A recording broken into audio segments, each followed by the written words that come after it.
ಆಕಾಶವಾಣಿ ಸಂಕ್ರಾಂತಿಯ ಸಂಭ್ರಮದಲ್ಲಿ ಪಾಲ್ಗೊಂಡು ಶಿವಮೊಗ್ಗ ಅಭಿವೃದ್ಧಿಯ ಬಗ್ಗೆ ಮಾತನಾಡಲಿದ್ದಾರೆ ಶಿವಮೊಗ್ಗ ಜಿಲ್ಲಾ ಸಂಸದರಾದ ಬಿ.ವೈ. ರಾಘವೇಂದ್ರ. ಇವರೊಂದಿಗೆ ಭದ್ರಾವತಿ ಆಕಾಶವಾಣಿ ಮುಖ್ಯಸ್ಥರಾದ ಎಸ್.ಆರ್. ಭಟ್. ಕೇಳುಗರೆ, ಸಂಕ್ರಾಂತಿಯ ಸಂಕ್ರಮಣದ ಕಾಲ. ಸೂರ್ಯ ಒಂದು ಪಥದಿಂದ ಇನ್ನೊಂದು ಪಥಕ್ಕೆ ಹೋಗುವಂತಹ ಒಂದು ಸುಸಂದರ್ಭ ಇಂದು.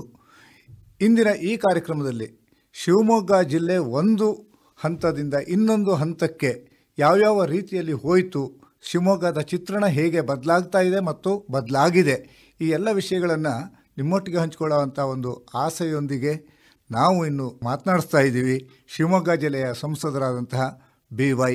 ರಾಘವೇಂದ್ರ ಅವರನ್ನ. ಮನೆಯ ಸಂಸದರೇ, ತಮಗೆ ಮೊದಲನೇದಾಗಿ ಸಂಕ್ರಾಂತಿಯ ಶುಭಾಶಯಗಳನ್ನು ಹೇಳ್ತಾನೆ ಕಾರ್ಯಕ್ರಮವನ್ನು ಪ್ರಾರಂಭ ಮಾಡೋಣ. ನಮಸ್ಕಾರ. ನಮಸ್ಕಾರ. ತಮಗೂ ಅಷ್ಟೇ ಸಂಕ್ರಾಂತಿ ಹಬ್ಬದ ಶುಭಾಶಯಗಳನ್ನು ತಿಳಿಸ್ತಾ, ವಿಶೇಷವಾಗಿ ತಮ್ಮ ಮುಖಾಂತರ ನಮ್ಮ ರಾಜ್ಯದ ಜನರಿಗೆ ಸಂಕ್ರಾಂತಿ ಹಬ್ಬದ ಶುಭಾಶಯಗಳನ್ನು ಮೊದಲಾಗಿ ನಾನು ಕೋರ್ತಾ ಇದ್ದೀನಿ. ವಿಶೇಷವಾಗಿ ಈ ಸಂದರ್ಭದಲ್ಲಿ ತಮಗೆ ಗೊತ್ತಿದೆ, ಸೂರ್ಯ ತನ್ನ ಪಥವನ್ನು ಬದಲಾವಣೆಯನ್ನು ಮಾಡಿಕೊಂಡು ಉತ್ತರಾಯಣ ಆರಂಭ ಆಗುತ್ತೆ. ಈ ಒಂದು ಸಂದರ್ಭದಲ್ಲಿ ಬೆಳಕು ಹೆಚ್ಚು ಅಂತೇಳಿ ನಾವೆಲ್ಲರೂ ಕೂಡ ಪ್ರತಿದಿನ ನಮಗೆಲ್ಲರೂ ಕೂಡ ಗೊತ್ತಂಥ ವಿಚಾರ. ಹಾಗಾಗಿ ಸಂಕ್ರಾಂತಿ ಹಬ್ಬ ಇಡೀ ದೇಶಾದ್ಯಂತ ಬೇರೆ ಬೇರೆ ಹೆಸರಲ್ಲಿ ಆಚರಣೆ ಮಾಡುವಂಥ ಒಂದು ಪವಿತ್ರವಾದಂಥ ಹಿಂದೂ ಹಬ್ಬಗಳಲ್ಲಿ ವಿಶೇಷವಾದಂಥ ಒಂದು ಹಬ್ಬ. ಮತ್ತು ಹೊಸ ವರ್ಷನೂ ಕೂಡ ಅಂತ ಹೇಳಿ ನಾವೆಲ್ಲರೂ ಕೂಡ ಆಚರಣೆ ಕೂಡ ಮಾಡ್ಕೊತಾ ಬಂದಿದ್ವಿ. ಹಾಗಾಗಿ ಈ ಸಂದರ್ಭದಲ್ಲಿ ತಮಗೆಲ್ಲ ಸಂಕ್ರಾಂತಿ ಹಬ್ಬ ಹೊಸ ವರ್ಷದ ಶುಭಾಶಯಗಳನ್ನು ತಮ್ಮ ಮುಖಾಂತರ ನಾನು ಕೋರ್ತಾ ಇದ್ದೀನಿ. ಸಂಕ್ರಾಂತಿಯ ಶುಭಾಶಯವನ್ನು ಕೇಳಿದ್ರಿ, ಮಾತನಾಡ್ತಾ ಇರಬೇಕಿದ್ರೆ ಸೂರ್ಯನ ಪಥ ಬದಲಾವಣೆಯ ಬಗ್ಗೆನೂ ಹೇಳ್ತಾ ಇದ್ರಿ ರಾಘವೇಂದ್ರ ಅವರೇ. ಶಿವಮೊಗ್ಗ ಜಿಲ್ಲೆಯಲ್ಲೂ ಕೂಡ ಒಂದು ಪಥದಿಂದ ಇನ್ನೊಂದು ಪಥದ ಉದ್ಘಾಟನೆ ಆಗ್ತಾ ಇದೆ ಅನ್ನುವಂಥ ಒಂದು ಸುದ್ದಿ ಎಲ್ಲರಿಗೂ ಗೊತ್ತಿರುವಂಥದ್ದು. ಆ ಪಥವೇ ಸಿಗಂದೂರಿನ ಸೇತುವೆ. ಸಿಗಂದೂರಿನ ಸೇತುವೆ ಬಗ್ಗೆ ನಮ್ಮ ಕೇಳುಗರಿಗೆ ಒಂದಿಷ್ಟು ಮಾಹಿತಿಯನ್ನು ಕೊಡ್ತಾನೆ ನಮ್ಮ ಕಾರ್ಯಕ್ರಮವನ್ನು ಪ್ರಾರಂಭ ಮಾಡೋಣ. ತುಂಬ ಮುಖ್ಯವಾದಂಥ ಒಂದು ವಿಚಾರವನ್ನು ಮೊದಲನೇ ಒಂದು ವಿಷಯವಾಗಿ ತೆಗೆದುಕೊಂಡಿದ್ದು ಅತ್ಯಂತ ಹೆಮ್ಮೆ ಅನಿಸುತ್ತೆ. ಮತ್ತು ತಾವು ಹೇಳಿದಾಗೆ ಸೂರ್ಯ ತನ್ನ ಪಥವನ್ನು ಬದಲಾವಣೆ ಮಾಡಿಕೊಂಡು ಉತ್ತರಾಯಣ ಬೆಳಕನ್ನು ಕೊಟ್ಟಂಥ ಒಂದು ಸಂದರ್ಭ ಅಂತ ನಾವು ಹೇಳ್ತೀವಿ. ಇಷ್ಟು ವರ್ಷ ಕಗ್ಗತ್ತಲಿಟ್ಟಂಥ ನಮ್ಮ ಶರಾವತಿ ಮುಳುಗಡೆಯ ಸಂತಸರಿಗೆ ನಿಜವಾದ ಒಂದು ಬೆಳಕನ್ನು ಕೊಡುವಂಥ ಒಂದು ಪವಿತ್ರವಾದಂಥ ಒಂದು ಕಾರ್ಯ ಸನ್ಮಾನಿತ ಪ್ರಧಾನಮಂತ್ರಿಗಳ ಒಂದು ಆಶೀರ್ವಾದದಿಂದ, ನರೇಂದ್ರ ಮೋದಿಜಿ ಅವರ ಆಶೀರ್ವಾದದಿಂದ ಆಗ್ತಾ ಇದೆ. ಈ ಸಂದರ್ಭದಲ್ಲಿ ತಮ್ಮ ಮುಖಾಂತರ ಹೃದಯಪೂರ್ವಕವಾಗಿ ಗೌರವಾನ್ವಿತ ಪ್ರಧಾನಮಂತ್ರಿಗಳಿಗೆ ಮತ್ತು ಆ ಸಂದರ್ಭದಲ್ಲಿ ಮುಖ್ಯಮಂತ್ರಿಗಳಾದಂಥ ಯಡಿಯೂರಪ್ಪನವರಿಗೆ ತಮ್ಮ ಮುಖಾಂತರ ನಾನು ಹೃದಯಪೂರ್ವಕವಾಗಿ ನಾನು ಕೃತಜ್ಞತೆ ಸಲ್ಲಿಸ್ತೀನಿ. ತಮಗೆ ಗೊತ್ತಿರ್ಬೋದು, ನಮ್ಮ ಸಿಗಂದೂರು ಸೇತುವೆ ಸುಮಾರು 2.25 ಕಿಲೋಮೀಟ್ರು ಉದ್ದ ಬರುತ್ತೆ, 16 ಮೀಟ್ರು ಅಗಲ ಬರುತ್ತೆ. ಒಂದು ಆಧುನಿಕವಾದಂಥ ತಂತ್ರಜ್ಞಾನದಿಂದ ಕೇಬಲ್ ಸ್ಟೇ ಟೆಕ್ನಾಲಜಿಯನ್ನು ಉಪಯೋಗಿಸ್ಕೊಂಡು ಇಡೀ ದೇಶದಲ್ಲಿ 7ನೇ ಸೇತುವೆ ಇದಾಗ್ತಾ ಇದೆ. ಆದರೆ ಈ 7 ಸೇತುವೆಗಳಲ್ಲಿ ಅತಿ ಹೆಚ್ಚು ಉದ್ದದ ಸ್ಪ್ಯಾನ್ ಇರುವಂಥ 2ನೇ ಸೇತುವೆಯ ಒಂದು ಹೆಗ್ಗಳಕ್ಕೆ ಈ ಒಂದು ಸಿಗಂದೂರು ಸೇತುವೆ ಆ ಒಂದು ದಾಖಲೆಯ ಪುಟಕ್ಕೆ ಸೇರ್ತಾ ಇದೆ. ಸುಮಾರು 450 ಕೋಟಿ ವೆಚ್ಚವನ್ನು ಮಾಡಿ ಒಂದು ಗ್ರಾಮ ಪಂಚಾಯಿತಿಯ ರಸ್ತೆಯನ್ನು ರಾಷ್ಟ್ರೀಯ ಹೆದ್ದಾರಿಯಾಗಿ ಬದಲಾವಣೆ ಮಾಡಿ ನಮ್ಮ ಕೇಂದ್ರದ ನಿತಿನ್ ಗಡ್ಕರಿಜಿ ಅವರು ಸ್ವತಃ ಅವರೇ ಆ ಸಿಗಂದೂರು ತಾಯಿಯ ಒಂದು ಸನ್ನಿಧಾನಕ್ಕೆ ಬಂತು ಶಂಕುಸ್ಥಾಪನೆಯನ್ನು ನೆರವೇರಿಸಿಕೊಟ್ರು. ಪ್ರತಿಫಲ ಇನ್ನು ಕೇವಲ ಇನ್ನೊಂದು ಮೂರು ಮ್ಯಾಕ್ಸಿಮಮ್ 3 ಮಂತ್ಸಲ್ಲಿ ಈ ಒಂದು ಕಾರ್ಯ ಮುಗಿಸುವಂಥ ಒಂದು ದಿಕ್ಕಿಗೆ ಹೋಗ್ತಾ ಇದೆ. ಹಾಗಾಗಿ ಆ ಒಂದು ಇತಿಹಾಸ ತಮಗೆ ಗೊತ್ತಿರ್ಬೋದು ಸರ್. ಶರಾವತಿ ಮುಳುಗಡೆ, ತೆಪ್ಪದಲ್ಲಿ ನದಿ ದಾಟಬೇಕಾದಾಗ ಎಷ್ಟೋ ಜನ ಮುಳುಗಡೆ ಆದರು, ಮುಳುಗಡೆ ಸಂತ್ರಸ್ತರಿದ್ದಾರೆ. ಸಂಜೆ 5-6 ಗಂಟೆ ಮೇಲೆ ಯಾವುದೇ ಒಂದು ಕನೆಕ್ಟಿವಿಟಿ ಸಾಗರ ನಗರಕ್ಕೆ ಇಲ್ಲ ಅವರಿಗೆ. ಒಂದು ರೀತಿಯಲ್ಲಿ ಕುಗ್ರಾಮದ ರೀತಿಯಲ್ಲಿ ಇರುವಂಥ ಪರಿಸ್ಥಿತಿ ಆಧುನಿಕ ಯುಗದಲ್ಲಿಯೂ ಕೂಡ ಇರ್ತಾ ಇತ್ತು. ಇಂಥ ಒಂದು ಸಂದರ್ಭದಲ್ಲಿ ನಮ್ಮ ಕೇಂದ್ರದ ಒಂದು ವಿಶೇಷವಾದಂಥ ಒಂದು ಕಾರ್ಯಕ್ರಮದ ಅಡಿಯಲ್ಲಿ ಈ ಯೋಜನೆಯನ್ನು ಕೇವಲ ಶಂಕುಸ್ಥಾಪನೆ ಮಾಡಿ ಬಿಡದೆ ಪರಿಪೂರ್ಣವಾಗಿ ಮಾಡಿ ಉದ್ಘಾಟನೆ ಹಂತಕ್ಕೆ ಇನ್ನೊಂದು 2-3 ತಿಂಗಳಲ್ಲಿ ಕೇಂದ್ರದ ನಾಯಕರುಗಳನ್ನು ಕರ್ಕೊಂಡು ಬಂದು ಅದನ್ನು ಉದ್ಘಾಟನೆ ಮಾಡಿಸುವಂಥ ಒಂದು ಪವಿತ್ರವಾದಂಥ ಒಂದು ದಿನ ಬರುತ್ತೆ. ಹಾಗಾಗಿ ಈ ಸಂದರ್ಭದಲ್ಲಿ ನಮ್ಮ ಶರಾವತಿ ಮುಳುಗಡೆ ಆ ಕಳಸವಳ್ಳಿ ಸಿಗಂದೂರು ಆ ಕಡೆ ಭಾಗದ ಜನರಿಗೆ ನಿಜವಾದ ಬೆಳಕನ್ನು ಕೊಡುವಂಥ ಒಂದು ಪವಿತ್ರ ಕಾರ್ಯ ಆಗ್ತಾ ಇದೆ ಅಂತೇಳಿ ಅತ್ಯಂತ ಅಭಿಮಾನದಿಂದ ಹೆಮ್ಮೆಯಿಂದ ಸಂದರ್ಭದಲ್ಲಿ ನಾನು ಹೇಳಲಿಕ್ಕೆ. ಅಭಿಮಾನ ಮತ್ತು ಹೆಮ್ಮೆಯಿಂದ ಹೇಳಿದ್ರೆ ರಾಘವೇಂದ್ರ ಅವರೇ, ಆದರೆ ತಾವು ಒಂದು ಸಂಸದರಾಗಿ ಈ ಸೇತುವೆಯ ನಿರ್ಮಾಣಕ್ಕೆ ಪಟ್ಟಂತಹ ಒಂದು ಕಷ್ಟವನ್ನು ಕೂಡ ನಮ್ಮೊಟ್ಟಿಗೆ ಯಾಕೆ ಹಂಚ್ಕೋಬಾರ್ದು? ಒಂದು ಒಬ್ಬ ಶಿಕಾರಿಪುರ ಪುರಸಭಾ ಸದಸ್ಯ ಇದ್ದಂಥ ನನ್ನನ್ನು ನಮ್ಮ ಶಿವಮೊಗ್ಗ ಕ್ಷೇತ್ರದ ಮತದಾರ ಬಂಧುಗಳು ಸಂಸತ್ ಸದಸ್ಯನಾಗಿ ಆಶೀರ್ವಾದನ ಮಾಡಿದಾಗ ಏನಾದರೂ ಮಾಡಿದ್ದಕ್ಕೊಂದು ತುದಿ ಮುಟ್ಟಿಸ್ಬೇಕು. ಯಾಕಂದರೆ ಸಾಕಷ್ಟು ಪ್ರಯತ್ನಗಳಾಗಿತ್ತು. ತಮಗೆ ಗೊತ್ತಿದೆ, ಇಲ್ಲಿ ಯಾವುದೇ ಕಾರಣಕ್ಕೂ ಕೂಡ ಈ ಮುಳುಗಡೆ ಸರಿಯಾದ ಒಂದು ಸಂಪರ್ಕ ಇದ್ದಿದ್ದಿಲ್ಲ. ವಿಶೇಷವಾಗಿ ಹಿಂದುಳಿದ ಪ್ರದೇಶಗಳಾದಂಥ ಹೊಳೆಬಾಗ್ಲಿರ್ಬೋದು, ಸಿಗಂದೂರು ಇರ್ಬೋದು, ತುಮ್ರಿ ಇರ್ಬೋದು, ಕರೂರು ಇರ್ಬೋದು, ಕಳಸವಳ್ಳಿ, ಬ್ಯಾಕೋಡು, ಇನ್ನಿತರ ಗ್ರಾಮಗಳು, ನಮ್ಮ ದಕ್ಷಿಣ ಕನ್ನಡ ಇರ್ಬೋದು, ಉಡುಪಿ ಜಿಲ್ಲೆಗಿರ್ಬೋದು, ಮತ್ತು ನಮ್ಮ ಸಿಗಂದೂರು ಚೌಡೇಶ್ವರಿ, ಕೊಲ್ಲೂರಿನ ಶ್ರೀ ಮೂಕಾಂಬಿಕಾ ದೇವಸ್ಥಾನಕ್ಕೆ ಒಂದು ಸಂಪರ್ಕ ಇದರ ಮುಖಾಂತರ ಆಗುತ್ತೆ. ಅಂದರೆ ಸಾಕಷ್ಟು ಸವಾಲುಗಳಿತ್ತು. ಯಾಕೆಂದರೆ ಒಂದು ಗ್ರಾಮ ಪಂಚಾಯಿತಿಯ ಸಂಬಂಧಪಟ್ಟಂಥ ಒಂದು ಅಪ್ರೋಚ್ ರೋಡ್ ಇತ್ತು. ಇದಕ್ಕೆ ಇಷ್ಟು ದೊಡ್ಡ ಮೊತ್ತ ತರಬೇಕು ಅಂದರೆ ರಾಜ್ಯ ಸರ್ಕಾರದಿಂದ ಕೊಡ್ಲಿಕ್ಕೆ ಸಾಧ್ಯ ಇಲ್ಲ. ಸೊ ಕೇಂದ್ರದಿಂದ ತರಬೇಕು ಅಂದರೆ ಯಾವ ರೀತಿ ತರಬೇಕು ಅನ್ನೋದು ಪ್ರಶ್ನೆ ಬರುತ್ತೆ. ನ್ಯಾಷನಲ್ ಹೈವೇ ಅಲ್ಲ, ನ್ಯಾಷನಲ್ ಹೈವೇ ಅಲ್ಲ, ತಾವು ಹೇಳಿದಾಗೆ PWD ರಸ್ತೆನೂ ಅಲ್ಲ, ಜಿಲ್ಲಾ ಪಂಚಾಯತಿ ರಸ್ತೆನೂ ಅಲ್ಲ. ಇಂಥದ್ದಕ್ಕೆ ಒಂದು ಹೊಸ ರಸ್ತೆಯನ್ನು ತಾವು ಸೃಷ್ಟಿ ಮಾಡಬೇಕಾಯ್ತು ರಾಘವೇಂದ್ರ. ರಿಯಲಿ ಅದು ಪೂಜ್ಯ ತಂದೆಯವರ ಆಶೀರ್ವಾದ, ಯಡಿಯೂರಪ್ಪನವರ ಒಂದು ಆಶೀರ್ವಾದ. ಮತ್ತು ಆ ಭಾಗದಲ್ಲಿ ಅನೇಕ ಹೋರಾಟಗಾರನ ನೆನೆಸ್ಕೊಳ್ಬೇಕಾಗತ್ತೆ. ಆ ಮುಳುಗಡೆ ಪ್ರದೇಶದ ಹೋರಾಟಗಾರರಿರ್ಬೋದು, ಆಗಿನ ಮಾಜಿ ಮಂತ್ರಿಗಳಂಥ ಸನ್ಮಾನ್ಶ್ರೀತ ಹಾಲಪ್ಪನವ್ರನ್ನ ನೆನೆಸ್ಕೊಳ್ಬೇಕಾಗತ್ತೆ. ಸನ್ಮಾನ್ಶ್ರೀತ ಯಡಿಯೂರಪ್ಪನವರ ಒಂದು ನೇತೃತ್ವದಲ್ಲಿ ಸಂಸತ್ ಸದಸ್ಯನಾಗಿ ವಿಶೇಷವಾಗಿ ನಮ್ಮ ನಿತಿನ್ ಗಡ್ಕರಿಜಿಯವರ ವಿಶೇಷವಾದಂಥ ಒಂದು ಆದ್ಯತೆ ಮೇರೆಗೆ ಈ ಒಂದು ಕಾರ್ಯಕ್ರಮ ಇತ್ತು. ಸಹಜ, ನಿಮಗೆ ಗೊತ್ತಿದೆ, ಒಂದು ಆ ಮುಳುಗಡೆ ಜಾಗದಲ್ಲಿ KPC ಅವ್ರದ್ದು NOC ಬೇಕಾಗತ್ತೆ, ಫಾರೆಸ್ಟ್ ಕ್ಲಿಯರೆನ್ಸ್ ಬೇಕಾಗತ್ತೆ. ಹಂತವಾಗಿ ನಾನು ಆ ಫೈಲನ್ನು ಪುಟಪ್ ಮಾಡಿಕೊಂಡು ಶಂಕುಸ್ಥಾಪನೆಯನ್ನು ಕೂಡ ಗಡ್ಕರಿಜಿ ಮಾಡಿ ಹೋಗ್ಬಿಟ್ರು. ಕೇವಲ ಇನ್ನು 2 ತಿಂಗಳಲ್ಲಿ ಚುನಾವಣೆ ಘೋಷಣೆ ಆಗ್ತಾಯಿದೆ, ಲೋಕಸಭಾ ಚುನಾವಣೆ ಘೋಷಣೆ ಆಗ್ತಾಯಿದೆ. ಇನ್ನೂ ಕೂಡ ವರ್ಕ್ ಆರ್ಡ್ರ್ ಕೊಟ್ಟಿದ್ದಿಲ್ಲ. ಆ ಸಂದರ್ಭ ನನಗೆ ಇನ್ನೂ ಕೂಡ ನೆನಪಿದೆ. ನೇರವಾಗಿ ನಾನು ಶಿವಮೊಗ್ಗದಿಂದ ನೈಟ್ ಟ್ರೈನಿಗೆ ಹೊರಟು ಬೆಳಗ್ಗೆ ಬೆಂಗಳೂರು ರೀಚ್ ಆಗಿ, ಬೆಂಗಳೂರಿಂದ ನೇರ ಏರ್ಪೋರ್ಟಿಗೆ ಹೋಗಿ ಫಸ್ಟ್ ಫ್ಲೈಟ್ 7 ಗಂಟೆಗೆ ತೆಗೆದುಕೊಂಡು 9:30 ಡೆಲ್ಲಿ ಲ್ಯಾಂಡಿಂಗ್ ಆದ. ಅಲ್ಲಿಂದ ನೇರ ನಮ್ಮ ಗಡ್ಕರಿಜಿಯವರ ಚೇಂಬರ್ಗೆ ನಾನು ಹೋಗ್ತೀನಿ. ಅಲ್ಲಿ ಆ್ಯಂಟಿ ಚೇಂಬರಲ್ಲಿ ಗಡ್ಕರಿಜಿ ಕೂತಿರ್ತಾರೆ. ಹೊರಗಡೆಗೆ ಅನೇಕ ಒಂದು ಸಣ್ಣ ಸಣ್ಣ ಒಂದು ಬೇರೆ ಬೇರೆ ಒಂದು ಎಲ್ಲ ಕಂಪ್ನಿಗಳ ಮುಖ್ಯಸ್ಥರೆಲ್ಲರೂ ಕೂಡ ಕೂತಿರ್ತಾರೆ. ಮತ್ತು ಗಡ್ಕರಿಜಿಗೆ ನಾನು ನೋವು ಮಾಡ್ಕೊಂಡು ಹೇಳ್ತೀನಿ, ಇನ್ನೂ ಕೂಡ ವರ್ಕ್ ಆರ್ಡ್ರ್ ಕೊಟ್ಟಿಲ್ಲ ಅಂಥೇಳಿ. ಅವಾಗ ಡೈರೆಕ್ಟರ್ ಜನರಲ್ನ ಕರೆದು ಜೋರು ಮಾಡ್ತಾರೆ. ಯಾಕೋ ಅವರಿಗೆ DJ ಅವರಿಗೆ ಸ್ವಲ್ಪ ಮುಜುಗರ ಆಯಿತು ಏನೋ ಗೊತ್ತಿಲ್ಲ, ಸ್ವಲ್ಪ ಸಿಡಿಮಿಡಿ ಮಾಡ್ಕೊಂಡು ಹೋಗ್ತಾರೆ ಅವರು. ನನಗೆ ಗೊತ್ತಾಯ್ತು, ಆ ಸೂಕ್ಷ್ಮತೆ ಗೊತ್ತಾಗುತ್ತೆ. ಮತ್ತೆ DJ ಹತ್ರ ಹೋಗಿ ಕೂತ್ಕೊಂಡು ಕನ್ವಿನ್ಸ್ ಮಾಡಿ, ಅವರು ರಿಟೈರ್ಡ್ ಆಗೋ ಟೈಮಲ್ಲಿ ಕೊನೆಯ ದಿನ ಮಿಡ್ನೈಟ್ ಈ ಫೈಲನ್ನು ಕ್ಲಿಯರ್ ಮಾಡಿಕೊಟ್ಟು ರಿಟೈರ್ಡ್ ಆಗ್ತಾರೆ DJ ಅವರು. ಇಷ್ಟು ಇದರಲ್ಲಿ ಒತ್ತಡಗಳು ಇರುತ್ತೆ. ಆಗೋವರೆಗೂ ಸಮಾಧಾನ ಇರಲ್ಲ. ದೇವ್ರ ದೊಡ್ಡವನು. ಆ ಸಿಗಂದೂರು ಚೌಡೇಶ್ವರಿ ಒಂದು ಆಶೀರ್ವಾದ ಮತ್ತು ಆ ಮುಳುಗಡೆ ಸಂತಸರ ಒಂದು ತಪಸ್ಸಿನ ಒಂದು ಪ್ರತಿಫಲ ಮತ್ತು ಗೌರವಂತ ಯಡಿಯೂರಪ್ಪನವರ ಒಂದು ಆಶೀರ್ವಾದದಿಂದ ನಮ್ಮ ನಿತಿನ್ ಗಡ್ಕರಿಜಿಯವರು ಈ ಪವಿತ್ರವಾದಂಥ ಕಾರ್ಯ ಮಾಡಿಕೊಟ್ಟಿದ್ದಾರೆ. ಹಾಗೆಯೇ ನ್ಯಾಷನಲ್ ಹೈವೇ ಆಗಿ ಕನ್ವರ್ಟು ಕೂಡ ಮಾಡಿದ್ರಿ ಅಂತ ಕಾಣುತ್ತೆ.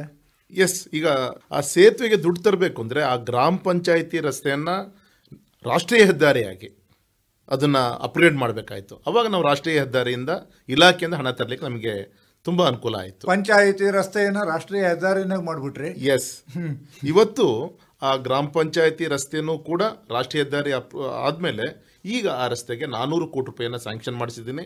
ಈ ವರ್ಷ ಅದಕ್ಕೆ ಟೆಂಡರು ಕೂಡ ಆಗಿದೆ. ಅದರ ವರ್ಕು ಕೂಡ ಬರೋದಿಂದಲ್ಲಿ ಶುರುವಾಗೋದಿದೆ. ಸೊ ಹಾಗಾಗಿ ಬರುವಂಥದಿಂದಲ್ಲಿ ಆ ತಾಯಿಯ ಸನ್ನಿಧಾನಕ್ಕೆ ಹೋಗುವಂಥ ಒಂದು ಅವಕಾಶ ನನಗಿನ್ನೂ ನೆನಪಿದೆ. ನಮ್ಮ ತಾಯಿ ಬದುಕಿದ್ದಾಗ ಪ್ರತಿ ವರ್ಷ ಚೌಡೇಶ್ವರಿ ಸನ್ನಿಧಾನ ಮತ್ತು ಕೊಲ್ಲೂರು ಮೂಕಾಂಬಿಕಾ ಸನ್ನಿಧಾನಕ್ಕೆ ಪ್ರತಿ ಸಂಕ್ರಾಂತಿ ಹಬ್ಬದಲ್ಲಿ ನಾವು ಹೋಗೋವಂಥ ಒಂದು ಪ್ರತೀತಿ ಇತ್ತು.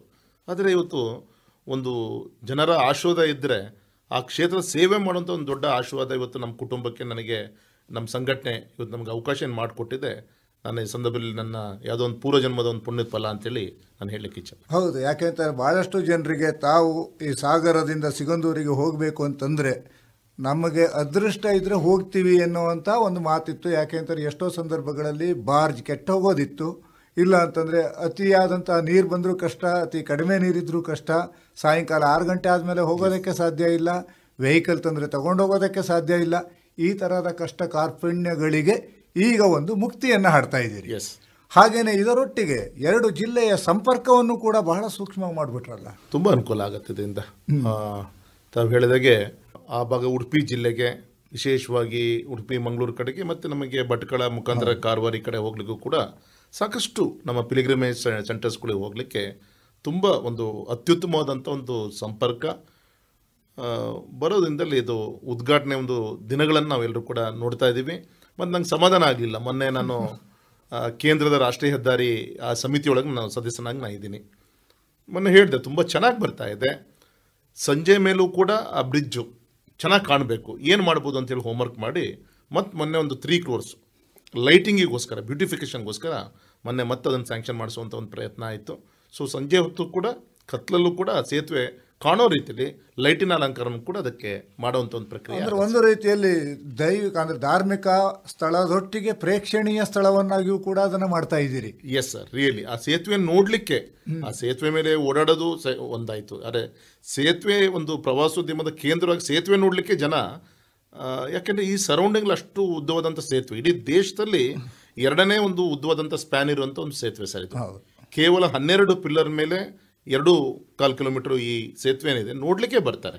ಹಾಗಾಗಿ ನಾನು ಯೋಚನೆ ಮಾಡ್ತಾ ಇದ್ದೀನಿ, ಹೇಗೋ ಅಲ್ಲಿ ದೇವ್ರ ದಯೆಯಿಂದ ಬ್ಯಾಕ್ ವಾಟರ್ ಇದೆ, ಅಲ್ಲಿ ಬರುವಂಥದ್ದಲ್ಲಿ ಕ್ರೂಸ್ ಕಾನ್ಸೆಪ್ಟ್ ಅನ್ನೋದು ಮಾಡಿ, ಹಾಗೆ ನಾವು ಗೋವಾದಲ್ಲಿ ನೋಡಿದ್ದೀವಿ, ಅದೇ ರೀತಿ ನಾವು ಸಿಂಗ್ಪುರ್ ಮಲೇಷ್ಯಾದಲ್ಲೆಲ್ಲ ಸೀಶೋರಲ್ಲಿ ಸಂಜೆ ಹೊತ್ತು ಡಿನ್ನರ್ ವಿತ್ ಮ್ಯೂಸಿಕ್ ಇದೆಲ್ಲದು ಕೂಡ ಕಾನ್ಸೆಪ್ಟ್ ಏನಿದೆ, ಆ ರೀತಿ ಅಲ್ಲಿಂದು ಮಾಡಿದ್ರೆ ಒಂದು ಎಂಟರ್ಟೈನ್ಮೆಂಟ್ ಇವೆಂಟು ಕೂಡ ಮಾಡಲಿಕ್ಕೆ ಅನುಕೂಲ ಆಗುತ್ತೆ.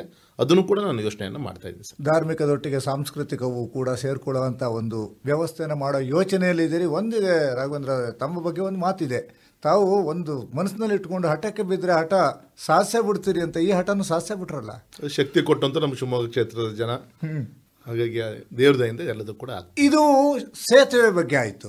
ಇನ್ನು ಭಾಳಷ್ಟು ಯೋಜನೆಗಳಲ್ಲಿ ನಿಮ್ಮ ಪ್ರಮುಖ ಯೋಜನೆ ಅಂತಂದರೆ ಈ ಒಂದು ರೀತಿಯಲ್ಲಿ ಈ ಕೇಬಲ್ ಕಾರ್ ಯೋಚನೆಯನ್ನು ಕೂಡ ಮಾಡ್ತಾ ಇದ್ದೀರಿ. ಅದು ಯೋಚನೆ ಯಾವ ರೀತಿಯಲ್ಲಿದೆ? ಕೇಬಲ್ ಕಾರು ಕಳೆದ 2 ವರ್ಷದಿಂದ ನಮ್ಮ ಶಂಕರಾಚಾರ್ಯರು ತಪಸ್ಸು ಮಾಡಿದಂಥ ಕೊಡ್ಚಾದ್ರಿಯ ಪೀಠ ಏನಿದೆ, ಕೊಲ್ಲೂರು ಮೂಕಾಂಬಿಕೆಯಿಂದ ಕೊಡ್ಚಾದ್ರಿ ಬೆಟ್ಟಕ್ಕೆ ಕೇಬಲ್ ಕಾರನ್ನು ಮಾಡುವಂಥ ಒಂದು ಪ್ರಕ್ರಿಯೆ, ಫಾರೆಸ್ಟ್ ಕ್ಲಿಯರೆನ್ಸ್ ಒಂದು ಪೆಂಡಿಂಗ್ ಇಟ್ಟಿದ್ದಾರೆ. ಕ್ಲಿಯರ್ ಆಯಿತು ಅಂದರೆ ನಮಗೆ ಟೆಂಡರ್ ಕರೀಲಿಕ್ಕೆಲ್ಲ ಈಸಿ ಆಗುತ್ತೆ. ತುಂಬ ಅತ್ಯುತ್ತಮವಾದಂಥ ಒಂದು ಯೋಜನೆ ಅದು. ಈಗಾಗಲೇ ತುಂಬ ಜನ ಟ್ರಕ್ಕಿಂಗಿಗೆ ಜೀಪಲ್ಲಿ ಹೋಗ್ತಾರೆ, ತುಂಬ ಭಯ ಆಗುತ್ತೆ. ಅಷ್ಟೊಂದು ಅದು ಫಾರೆಸ್ಟ್ ಆಗಿರಿಂದ ಅಲ್ಲಿ ಯಾವುದೇ ರೋಡ್ ಫಾರ್ಮೇಷನ್ಸ್ ಇಲ್ಲ, ಅದರಲ್ಲೇ ಹೊಡೆಯುವಂಥ ಪ್ರಯತ್ನ ಆಗುತ್ತೆ. ಅದು ಇರುತ್ತೆ ಒಂಥರ ಎಕ್ಸೈಟ್ಮೆಂಟ್ ಅದೊಂದು ಕಡೆಗೆ. ಆದರೆ ಇನ್ನೊಂದು ಕಡೆಗೆ ಈ ಕೇಬಲ್ ಕಾರ್ ಮಾಡುವಂಥ ಒಂದು ಪ್ರಕ್ರಿಯೆ, ಆ ವೆಸ್ಟರ್ನ್ ಬ್ಯೂಟಿ ನೋಡಲಿಕ್ಕೆ, ಘಾಟ್ ಬ್ಯೂಟಿ ಎಲ್ಲ ನೋಡಲಿಕ್ಕೆ ತುಂಬ ಒಂದು ಒಳ್ಳೆಯ ಅವಕಾಶ. ಮತ್ತು ಶಂಕರಾಚಾರ್ಯ ಪೀಠ ಆಶ್ವಾದ ತೆಗೆದುಕೊಂಡು ಬರಲಿಕ್ಕೆ ಅನುಕೂಲ ಆಗುತ್ತೆ. ಅದಕ್ಕಿಂತ ಒಂದು ರೀತಿಯಲ್ಲಿ ಬೀಚಿಂದ ದೇವಸ್ಥಾನಕ್ಕೆ ಬಂದುಬಿಡ್ತಾರೆ. ಎಸ್, ನಿಮ್ಮ ಬೈಂದೂರಿನ ಒಂದು ಸಮುದ್ರ ತಟದಿಂದ ನಮ್ಮ ಮಲೆನಾಡಿನ ಕೊಡಚಾದ್ರಿ ಬೆಟ್ಟಕ್ಕೆ ಕೇಬಲ್ ಕಾರ್ನಲ್ಲಿ ಬರುವುದರೊಟ್ಟಿಗೆ ಆ ಒಂದು ಅನುಭವ, ಅದರೊಟ್ಟಿಗೆ ಪರಿಸರವನ್ನು, ಸುಂದರ ತಾಣವನ್ನು ಸವಿಯೋದಕ್ಕೆ ಇನ್ನೊಂದು ಅವಕಾಶ. ಆ ಕೇಬಲ್ ಕಾರ್ 2 ಲೆಗ್ಗು ಅಂದರೆ ಒಂದು ಟಾಪಲ್ಲಿ ಏನು ರೀಚ್ ಆಗುತ್ತೆ ಕೊಡಚಾದ್ರಿ, ಅದು ನಮ್ಮ ಶಿವಮೊಗ್ಗ ಜಿಲ್ಲೆಗೆ ಬರುತ್ತೆ. ಹೌದು. ಕೆಳಗಡೆಗೆ ಕೊಲ್ಲೂರು ಬೈಂದೂರು ತಾಲೂಕಿಗೆ ಬರುತ್ತೆ. ಹೌದು, ಅದು ನಿಮ್ಮದೇ ಕ್ಷೇತ್ರ, ಅದು ನಮಗೆ ಸೇವೆ ಮಾಡೋಂಥ ಕ್ಷೇತ್ರ ಅದು. ಹಾಗಾಗಿ ತಾವು ಹೇಳಿದಂಗೆ ಮಲೆನಾಡು ಮತ್ತು ಕೋಸ್ಟಲ್ 2 ಕಡೆಯಿಂದನೂ ಕೂಡ ಪ್ರವಾಸಿಗರು ಅಟ್ರಾಕ್ಟ್ ಮಾಡ್ತಾರೆ.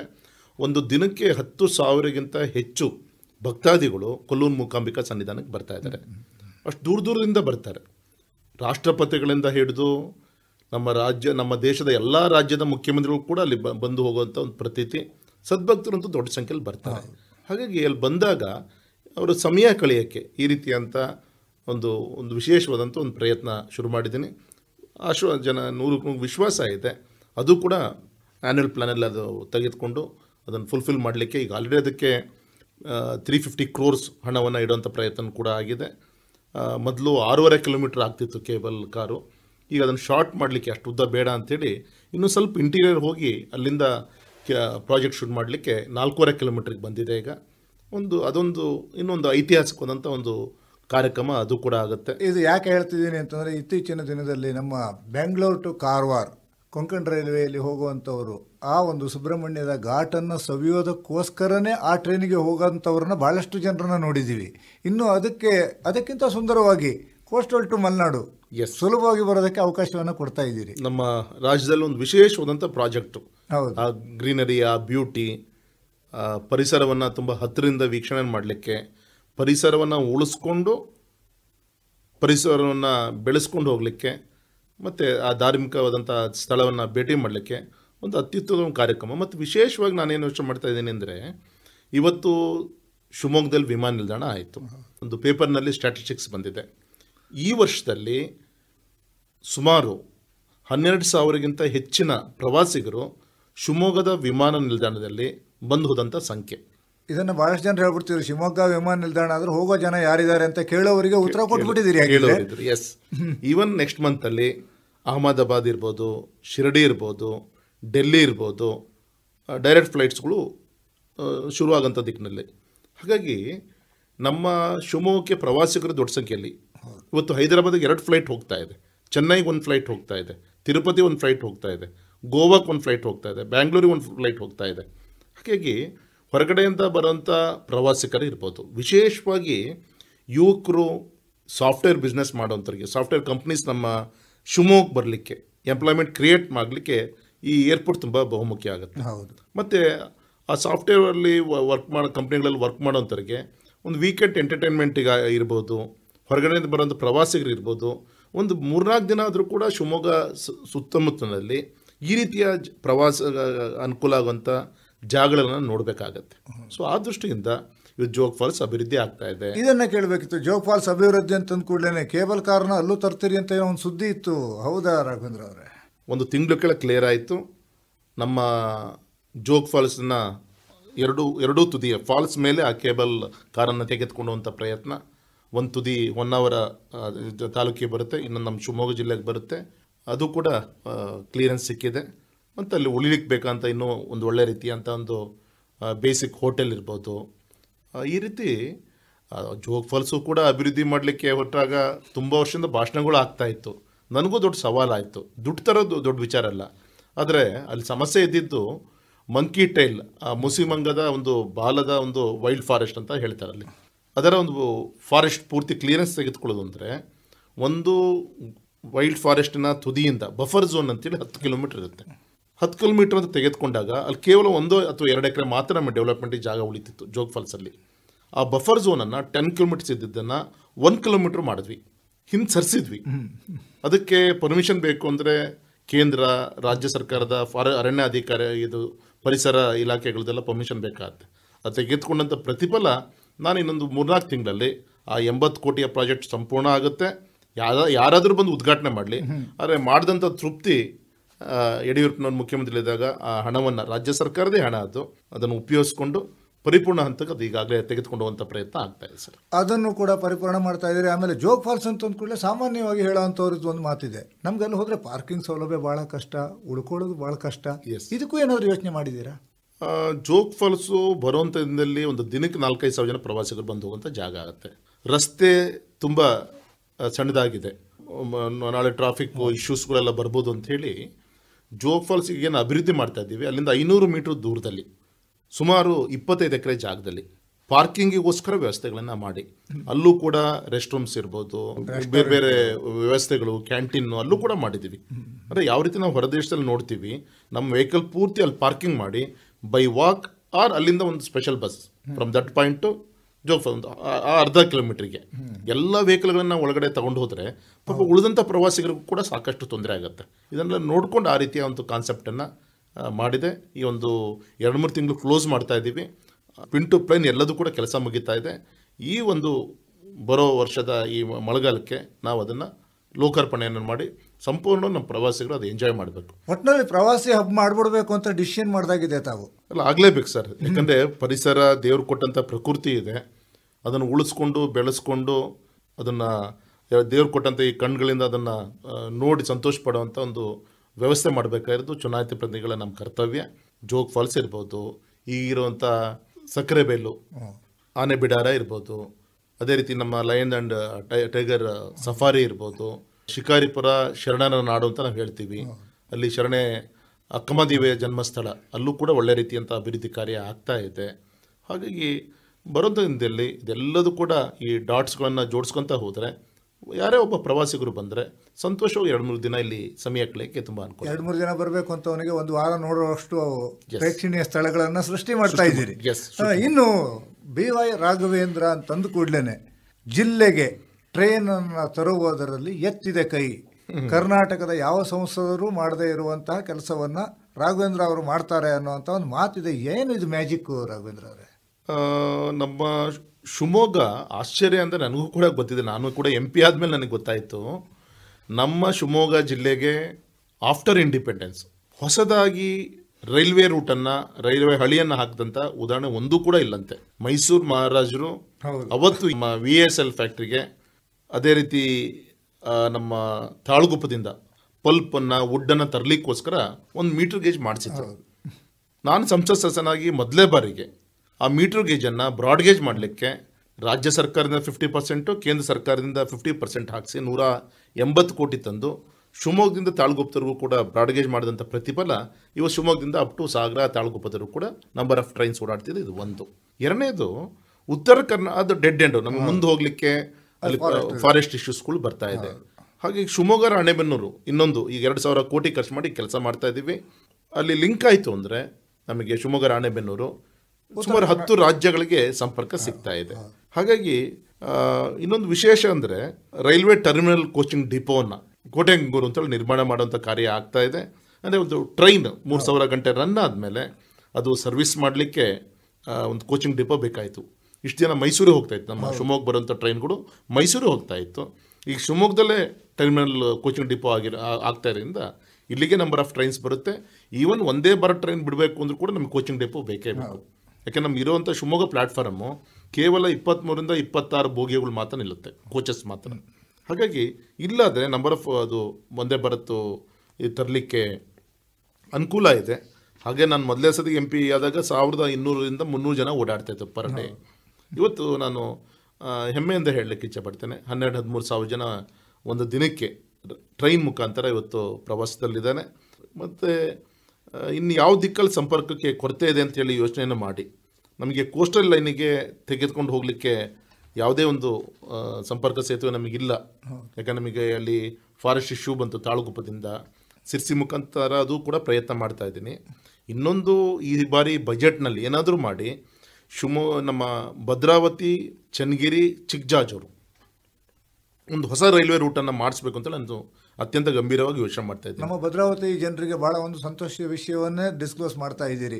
ಎಸ್, ಭದ್ರಾವತಿ, ಚನ್ನಗಿರಿ, ಚಿಕ್ಕಜಾಜೂರು. ಯಾಕಂದರೆ ಈಗ ಆಲ್ರೆಡಿ ಚಿಕ್ಕಜಾಜೂರು ತುಂಬ ಒಂದು ದೊಡ್ಡ ಜಂಕ್ಷನ್. ಈಗ ನಾವು ಅಲ್ಲಿ ಲಿಂಕ್ ಮಾಡಿದ್ರೆ ದೇವ್ರದಯಿಂದ ಏನೋ VSL ಫ್ಯಾಕ್ಟ್ರಿಗೆ ನಮ್ಮ ವಿಶ್ವೇಶ್ವರಯ್ಯ ಶುರು ಮಾಡಿದಂಥ ಫ್ಯಾಕ್ಟ್ರಿ ಅಭಿವೃದ್ಧಿ ಮಾಡಬೇಕು ಅಂತ ಕಳೆದ ಅನೇಕ ವರ್ಷಗಳಿಂದ ಪ್ರಯತ್ನಗಳು ಮಾಡ್ತಾ ಇದ್ದೀನಿ. ಆದರೆ ಡಿಸ್ಇನ್ವೆಸ್ಟ್ಮೆಂಟಿಂದ ಇವತ್ತು ಆಲ್ರೆಡಿ ಲೀಸ್ಟಲ್ಲಿದೆ, ಕ್ಲೋಸ್ ಮಾಡಲಿಕ್ಕೆ ಬಿಟ್ಟಿಲ್ಲ, ಇವತ್ತು ಕೂಡ ರನ್ನಿಂಗ್ ಕಂಡೀಷನಲ್ಲಿದೆ. ಆದರೆ ಫುಲ್ ಪ್ಲೆಡ್ಜಾಗಿ ಆಗಬೇಕು ಅಂದರೆ ಇವತ್ತು ಯೋಗ ನಮ್ಮ ರಾಜ್ಯದ ಒಬ್ಬ ಗೌರವಿತ ಮಂತ್ರಿಗಳು, ಇದು ಕೇಂದ್ರದ ಮಂತ್ರಿಗಳಾಗಿದ್ದಾರೆ, ಕೈಗಾರಿಕಾ ಇದಕ್ಕೆ ಗೌರವಿತ HD ಕುಮಾರಸ್ವಾಮಿಗಳು. ಹಾಗಾಗಿ ನಾವು ಕೂಡ ಅಲ್ಲಿ ಡೆಲ್ಲಿಲಿ ಅವಾಗ ನಾವು ಮೀಟಿಂಗ್ ಮಾಡ್ತಾ ಇರ್ತೀವಿ. ಹಾಗಾಗಿ VSLನ ಪುನಶ್ಚೇತನ ಮಾಡಲಿಕ್ಕೆ ಏನು ಬೇಕು ಎಲ್ಲ ರೀತಿಯಿಂದ ತಯಾರಿ ಒಂದು ಕಡೆಗೆ ಆಗ್ತಾ ಇದೆ. ಆದರೆ ನಾಳೆ ನಮ್ಮ VSLಗೆ ಬೇಕಂತ ಮೈನ್ಸನ್ನು ತರಲಿಕ್ಕೆ ರಮಣದುರ್ಗದಿಂದ ಬರಲಿಕ್ಕೆ, ಹಾಗಾಗಿ ಈ ಚಿಕ್ಕಜಾಜೂರು, ಇದು ಭದ್ರಾವತಿ ಚಿಕ್ಕಜಾಜೂರು ತುಂಬ ಅನುಕೂಲ ಆಗುತ್ತೆ. ಮತ್ತು ಪ್ರವಾಸಿಗರು ಕೂಡ ನಮಗೆ ಆ ಭಾಗದಲ್ಲಿ ರಾಯಚೂರಿಗೆ ಹೋಗಲಿಕ್ಕೆ, ಹೈದರಾಬಾದ್ ಹೋಗಲಿಕ್ಕೆ, ಮಂತ್ರಾಲಯಕ್ಕೆ ಹೋಗೋಕ್ಕೆ ತುಂಬ ಒಂದು ಒಳ್ಳೆ ರೀತಿಯಂತ ಒಂದು ಸಂಪರ್ಕ ಆಗುತ್ತೆ. ಆಮೇಲೆ ಶಾರ್ಟೆಸ್ಟ್ ರೂಟ್ ಆಗುತ್ತೆ, ತುಂಬ ಕಮ್ಮಿ ಖರ್ಚಲ್ಲಾಗುತ್ತೆ. ಹಾಗೆ ಈ ಬಾರಿ ಬಜೆಟ್ನಲ್ಲಿ ಇದಕ್ಕೆ ಆದ್ಯತೆ ಕೊಟ್ಟು ಮಾಡಿಸುವಂಥ ಒಂದು ಪ್ರಯತ್ನವನ್ನು ಮಾಡ್ತಾ ಇದ್ದೀನಿ ಸರ್. ಹಾಗಾಗಿ ರೈಲ್ವೆ ಕ್ಷೇತ್ರ ಬರುವಂಥ ದಿನದಲ್ಲಿ ಶಿವಮೊಗ್ಗ ದೇಶದ ಎಲ್ಲ ದಿಕ್ಕಿಗೂ ಕೂಡ ಟ್ರೈನನ್ನು ತೆಗೆದುಕೊಳ್ಳುವಂಥ ಒಂದು ಒಳ್ಳೆಯ ಶುಭ ದಿನಗಳು ಆದಷ್ಟು ಬೇಗ ಬರುತ್ತೆ ಅಂತ ನಾನು ವಿಶ್ವಾಸನ ಹೇಳಲಿಕ್ಕೆ. ಯಾಕಂದರೆ ಸಾಮಾನ್ಯವಾಗಿ ಟ್ರೈನಲ್ಲಿ ಓಡಾಡುವಾಗ ಒಂದು ಮಾತನ್ನು ಕೇಳ್ತಿರ್ತೀವಿ, ರಾಘವೇಂದ್ರ ಅವ್ರು ಬಂದ ನಂತರ ನಮಗೆ ಬೆಂಗಳೂರು ಟು ಶಿವಮೊಗ್ಗ ಭಾಳ ಹತ್ತಿರ ಆಗೋಯ್ತು ಅಂತ. ಎಸ್, ಆದರೂ ಕೂಡ ನನ್ನ ಆಸೆ ಇದೆ ಇನ್ನೂ ಕಮ್ಮಿ ಟೈಮಲ್ಲಿ ಬೆಂಗಳೂರಿಗೆ ಹೋಗ್ಲಿಕ್ಕೆ. ಹೇಗೆ ಯಾಕೆಂದರೆ ನಮ್ಮ ಶಿವಮೊಗ್ಗದಿಂದ ಬೀರೂರು ಕೂಡ ಸಿಂಗಲ್ ರೂಟ್ ಇದೆ, ಅದು ಡಬ್ಲಿಂಗ್ ಮಾಡಬೇಕು. ಅದಕ್ಕೆ 2,000 ಕೋಟಿ ಬೇಕಾಗುತ್ತೆ. ನಂಗೆ ವಿಶ್ವಾಸ ಇದೆ ಬರೋ ಈ ನಾಳೆ ಬಜೆಟ್ ಆದಮೇಲೆ ನಾನು ಆ 2,000 ಕೋಟಿ ಹಣವನ್ನು ತಂದು ನಮ್ಮ ಬೀರೂರಿಂದ ಅಪ್ ಟು ಶಿವಮೊಗ್ಗದವರು ಕೂಡ ಡಬ್ಲಿಂಗ್ ಮಾಡುವಂಥ ಕಾರ್ಯ ಶುರು ಮಾಡಿಸ್ತೀನಿ. ಸೊ ಅದು ಆಯಿತು ಅಂದರೆ ನಮಗೆ ಟ್ರಾಫಿಕ್ ಇಶ್ಯೂಸ್ಗಳು ಸಾಲ್ವ್ ಆಗುತ್ತೆ. ಇನ್ನೂ ಅರ್ಧ ಗಂಟೆ 1 ಗಂಟೆ ಬೇಗ ನಾವು ಬೆಂಗಳೂರಿಗೆ ತಲುಪಲಿಕ್ಕೆ ಈಸಿ ಆಗುತ್ತೆ. ನಂಬರ್ ಆಫ್ ಟ್ರೈನ್ಸ್ ತರಕ್ಕೆ ಅನುಕೂಲ ಆಗುತ್ತೆ. ಸೊ ಆ ದಿಕ್ಕಲ್ಲೂ ಕೂಡ ನಾನು ಪ್ರಯತ್ನ ಮಾಡ್ತಾ ಇದ್ದೀನಿ ಸರ್. ಇನ್ನು ತಾವು ಮಾತನಾಡ್ತಾ ಇರ್ಬೇಕಾದ್ರೆ ಆರಂಭದಲ್ಲಿ ಹೇಳಿದ್ರಿ, ತಾವು ಈ ಒಂದು ರಾಷ್ಟ್ರೀಯ ಹೆದ್ದಾರಿಯ ಒಂದು ಕಮಿಟಿಯಲ್ಲಿ ತಾವು ಸದಸ್ಯರಾಗಿದ್ದೀರಿ ಅಂತ ಕೂಡ ಹೇಳ್ತಾ ಇದ್ರಿ ರಾಘವೇಂದ್ರ ಅವರೇ. Yes sir. ಆದರೆ ನಮ್ಮ ಇಲ್ಲಿ ಒಂದು ಬ್ಯಾಂಗ್ಳೂರ್ ಟು ಹೊನ್ನಾವರ್ ಮಾರ್ಗ ಸ್ವಲ್ಪ ಕುಂಠಿತಾ ಇದೆಯಲ್ಲ, ಇದಕ್ಕೆ ಏನು ಕಾರಣ? ಒಟ್ಟು 4 ಪ್ಯಾಕೇಜ್ಗಳಲ್ಲಿ ಟೆಂಡರ್ ಆಯಿತು. ನಮ್ಮ ಶಿವಮೊಗ್ಗ ಲಾಸ್ಟ್ ಪ್ಯಾಕೇಜ್. ಹಣ ಪೂರ್ತಿ ಕೇಂದ್ರ ಸರ್ಕಾರ ಕೊಡುತ್ತೆ. ಲ್ಯಾಂಡ್ ಎಕ್ವಿಷನನ್ನು ಮಾಡಿಕೊಡ್ಬೇಕಾಗಿರೋದು ರಾಜ್ಯ ಸರ್ಕಾರ. ಸ್ಟೇಟ್ ಗೌರ್ಮೆಂಟ್ ಲ್ಯಾಂಡನ್ನು ಕೊಡಬೇಕಾಗತ್ತೆ. ಸಹಜ ಲ್ಯಾಂಡ್ ಇಶ್ಯೂಸ್ಗಳಿರುತ್ತೆ. ಎಷ್ಟೋ ಜಾಗದಲ್ಲಿ ಉದಾಹರಣೆಗೆ ನಮ್ಮ ಮಲಗೋಪ ಈ ಕಡೆ ಭಾಗದಲ್ಲಿ ಪಾಪ ರೈತರ ಹೆಸರಿಗೆ ವಾಸ ಮಾಡ್ತಾ ಇದ್ದಾರೆ, ಆದರೆ ದಾಖಲೆ ಅವ್ರ ಹೆಸರಿಗಿಲ್ಲ. ಈ ಥರ ಸಮಸ್ಯೆಗಳಿರುತ್ತೆ. ಹಾಗೆ ಇದನ್ನೆಲ್ಲ ಕನ್ವಿನ್ಸ್ ಮಾಡಿ ಅವ್ರನ್ನೆಲ್ಲ ತೆರವುಗೊಳಿಸಿ ಪರಿಹಾರ ಕೊಟ್ಟು ಈ ಲ್ಯಾಂಡ್ ಎಕ್ವಿಷನ್ ಪ್ರೊಸೆಸ್ ಸ್ವಲ್ಪ ಡಿಲೇ ಆಗಿದ್ದಕ್ಕೆ ಸ್ವಲ್ಪ ಈ ಪ್ರಾಜೆಕ್ಟು ಕೂಡ ನಿಧಾನ ಆಯಿತು. ಇನ್ನೊಂದು 2 ತಿಂಗಳಲ್ಲಿ ಮುಗಿಬೋದು ಅಂತ ನಂಗೆ ಅನಿಸ್ತಾ ಇದೆ. ಪ್ರೋಗ್ರೆಸ್ಸಲ್ಲಿದೆ. ಈವನ್ ನಮ್ಮ ಭದ್ರಾವತಿಯ ROB ನನಗೆ ಹೊಸ ವರ್ಷಕ್ಕೆ ಲೋಕಾರ್ಪಣೆ ಮಾಡಬೇಕು ಅಂತ ನನ್ನ ಆಸೆ ಇತ್ತು. ಹಾಗೆ ಅದು ಇನ್ನೂ ಒಂದು 15-20 ದಿನ ಸಮಯವನ್ನು ತೆಗೆದುಕೊಳ್ಳುತ್ತೆ ಅಂತ ಅನಿಸ್ತಾ ಇದೆ. ಮೂರನೇದು, ನಮ್ಮ ಭದ್ರಾವತಿಯ ಹಳೆ ಸೇತುವೆ, ತುಂಗಭದ್ರಾ ಸೇತುವೆ ಏನಿದೆ, ತುಂಬ ಶಿಥಿಲವಾಗಿದೆ ಆ ರಸ್ತೆ. ನಮ್ಮ ಹೊಸ ಸೇತುವೆ ಸಿದ್ಧಾರೂಢ ನಗರಕ್ಕೆ ನಾವೇನು ಹೋಗ್ತೀವಿ ಅಲ್ಲಿ ನೀವು ನೋಡಿರ್ಬೋದು. ನಾನು ಮೊದಲ ಸತಿ MP ಆದಾಗ ನಮ್ಮ ಶಿವಮೊಗ್ಗದ ತುಂಗಾ ನದಿಗೆ 80 ಕೋಟಿ ಖರ್ಚು ಮಾಡಿ ಪ್ರೊಟೆಕ್ಟೆಡ್ ವಾಲ್ ಮಾಡಿ ಸ್ಮಾರ್ಟ್ ಸಿಟಿಯಿಂದ 100 ಕೋಟಿ ಖರ್ಚು ಮಾಡಿ ಅಲ್ಲಿ ಬಾಂಬೆ ಮೆರಿನ್ ಬೀಚಲ್ಲಿ ಯಾವ ರೀತಿ ಡೆವಲಪ್ಮೆಂಟ್ ಮಾಡಿದ್ದಾರೆ ಆ ರೀತಿ ಶಿವಮೊಗ್ಗದಲ್ಲಿ ಮಾಡಿಸಿದ್ವಿ. ಅದೇ ರೀತಿ ನಮ್ಮ ಬಹಳಷ್ಟು ಜನರು ಬರ್ತಾನೂ ಕೂಡ ಇದ್ದಾರೆ, ನೋಡೋ ಖುಷಿ ಪಡ್ತಾನೂ ಇದ್ದಾರೆ. ಮೊನ್ನೆ ತುಂಬ ಅನೇಕ ಕಾರ್ಯಕ್ರಮ ಕೂಡ ಅಲ್ಲಾಯಿತು. ಅದೇ ರೀತಿ ನಮ್ಮ ಭದ್ರಾವತಿಯ ಈ ಸೇತುವೆನೂ ಕೂಡ ಮಳೆಗಾಲದಲ್ಲಿ ಸಬ್ಮರ್ಜ್ ಆಗಿಬಿಡುತ್ತೆ. ಸೇತುವೆನ ಎತ್ತರ ಮಾಡಿಕೊಂಡು ಎಡಗಡೆಗೆ ಬಲಗಡೆಗೆ ಕಾಂಕ್ರೀಟ್ ವಾಲ್ ಮಾಡಿಕೊಂಡು ಯಾವುದೇ ಒಂದು ಸೀವೇಜ್ ವಾಟರು ಕೂಡ ನದಿಗೆ ಸೇರದೆ ಅಲ್ಲೇ ಒಂದು UGDಯ ಒಂದು ಲಿಂಕ್ ಮಾಡಿ ಅಲ್ಲೂ ಕೂಡ ಒಂದು ಒಳ್ಳೆ ಗ್ರೀನರಿ ಡೆವಲಪ್ ಮಾಡಿ ಮತ್ತು ಸಬ್ಮರ್ಜ್ ಆಗ್ಬಾರ್ದು. ನದಿ ಹೆಚ್ಚಿಗೆ ಬಂದಾಗ ಆ ಎರಡೂ ಕಡೆ ಇರೋಂಥ ಪ್ರಾಪರ್ಟಿಗಳು ಇದಾಗಿ ಹೋಗುತ್ತೆ. ಸೊ ಅಲ್ಲೊಂದು ಆ ಥರ ಗಮನ ಕೊಡಬೇಕು. ಎರಡನೇದು, ನಮ್ಮ ತೀರ್ಥಹಳ್ಳಿ ತಾಲೂಕಿನ ತುಂಗಾ ನದಿ ಅಲ್ಲಿಗೆ ತಡೆಗೋಡೆ ನಿರ್ಮಾಣ, ಅಲ್ಲಿ ರಾಮೇಶ್ವರ ದೇವಸ್ಥಾನ ಇದೆ. ಪ್ರತಿ ವರ್ಷ ಸಂಕ್ರಾಂತಿ ಹಬ್ಬದಲ್ಲಿ ಎಳ್ಳಮಸ ಜಾತ್ರೆ ನಡೆಯುತ್ತೆ. ಅಲ್ಲೂ ಕೂಡ ಈ ರೀತಿಯಾದ ಒಂದು ಬ್ಯೂಟಿಫಿಕೇಷನ್ ಸ್ಪಾಟ್ ಮಾಡಬೇಕು ಅಂತೇಳಿ 2 ಪ್ರಪೋಸಲ್ನ ನಮ್ಮ ಮಂತ್ರಿಗಳಿಗೆ ಕೊಟ್ಟಿದ್ದೀನಿ, ಕೇಂದ್ರದ ಮಂತ್ರಿಗಳಿಗೆ. ಅವರು ರಾಜ್ಯ ಸರ್ಕಾರದಿಂದನೇ ಬರಬೇಕು ಅಂತೇಳಿ ವಿನಂತಿ ಮಾಡ್ಕೊಂಡಿದ್ದಾರೆ. ಸೊ ಅದು ಫಾಲೋಅಪ್ ಮಾಡ್ತಾ ಇದ್ದೀನಿ. ಇವೆರಡು ಡ್ರೀಮ್ ಪ್ರಾಜೆಕ್ಟುಗಳು ಆಗದಲ್ಲಿ ಅದೇ ಅನುಮಾನ ಇಲ್ಲ ಸರ್. ನೋಡಿ, ಒಂದು ಕಾಲ ಇನ್ಫ್ರಾಸ್ಟ್ರಕ್ಚರ್ ಡೆವಲಪ್ಮೆಂಟಿಗೆ ಒಂದು ಸಣ್ಣ ಸೇತುವೆ ಮಾಡಬೇಕು ಅಂದರೂ ಕೂಡ 100 ಪ್ರೊಸೆಸರ್ ಇತ್ತು. ಆದರೆ ಇವತ್ತು ಅತ್ಯಂತ ಹೆಮ್ಮೆಯಿಂದ ಹೇಳಲಿಕ್ಕೆ ಇಚ್ಛೆಪಡ್ತೇನೆ, ಸುಮಾರು 15-20 ಸಾವಿರ ಕೋಟಿಯ ರಾಷ್ಟ್ರೀಯ ಹೆದ್ದಾರಿ ಕಾಮಗಾರಿ ನಮ್ಮ ಶಿವಮೊಗ್ಗ ಕ್ಷೇತ್ರದಲ್ಲಿ ಆಗ್ತಿದೆ ಅಂದರೆ ಅತ್ಯಂತ ಹೆಮ್ಮೆ. ನಾನು ಅದಕ್ಕೆ ಹೇಳಿದ್ದೆ ನಿಮಗೆ, ಯಾಕೆಂತಂದ್ರೆ ಒಂದು ರೀತಿಯಲ್ಲಿ ಈ ಹೋರಾಟದ ಹರಿಕಾರ ಅಂತ ನಾವು ಹೇಳೋದಕ್ಕಿಂತ ಹೆಚ್ಚಾಗಿ ಅಭಿವೃದ್ಧಿಯ ಹರಿಕಾರ ಅಂತ ಹೇಳ್ಬಿಡ್ಬೋದೇನೋ ರಾಘವೇಂದ್ರ ಅವರೇ ತಮ್ಮನ್ನ. ಜನರ ಆಶೀರ್ವಾದ. ಹಾಗೇ ಶಿವಮೊಗ್ಗ ಕೊಲ್ಲೂರಿಗೆ ಒಂದು ಹತ್ತಿರದ ಶಾರ್ಟೆಸ್ಟ್ ರೂಟ್ ಮಾಡಬೇಕು ಅಂತಲೂ ಕೂಡ ಒಂದ್ಸರಿ ಯೋಚನೆ ಮಾಡಿದಾಗಿತ್ತು ರಾಘವೇಂದ್ರ ಅವರೇ. ನಾವು ಹೊಸನಗರದ ಮುಖಾಂತರ ಸಾಗರದ ಕಡೆಯಿಂದ ಹೋಗೋಂಥವ್ರಿಗೆ ಕಳಸೋಳಿ ಸಿಗಂದೂರು ಸೇತುವೆ ಆಯಿತು. ನಮ್ಮ ಶಿವಮೊಗ್ಗದ ಕಡೆಯಿಂದ ಕೊಲ್ಲೂರಿಗೆ ಹೋಗಲಿಕ್ಕೆ ವಿಶೇಷವಾಗಿ ಹೊಸನಗರದಿಂದ ಕೊಲ್ಲೂರಿಗೆ ಹೋಗುವಂಥ ರಸ್ತೆ ಯಡಿಯೂರಪ್ಪನವರು ಲೋಕಸಭಾ ಸದಸ್ಯರಿದ್ದಾಗ ಆ ರಸ್ತೆಯನ್ನು ರಾಷ್ಟ್ರೀಯ ಹೆದ್ದಾರಿಯಾಗಿ ಆಪರೇಟ್ ಮಾಡಿದ್ರು. ಆದರೆ 125 ಕರ್ವ್ಸ್ ಇದೆ.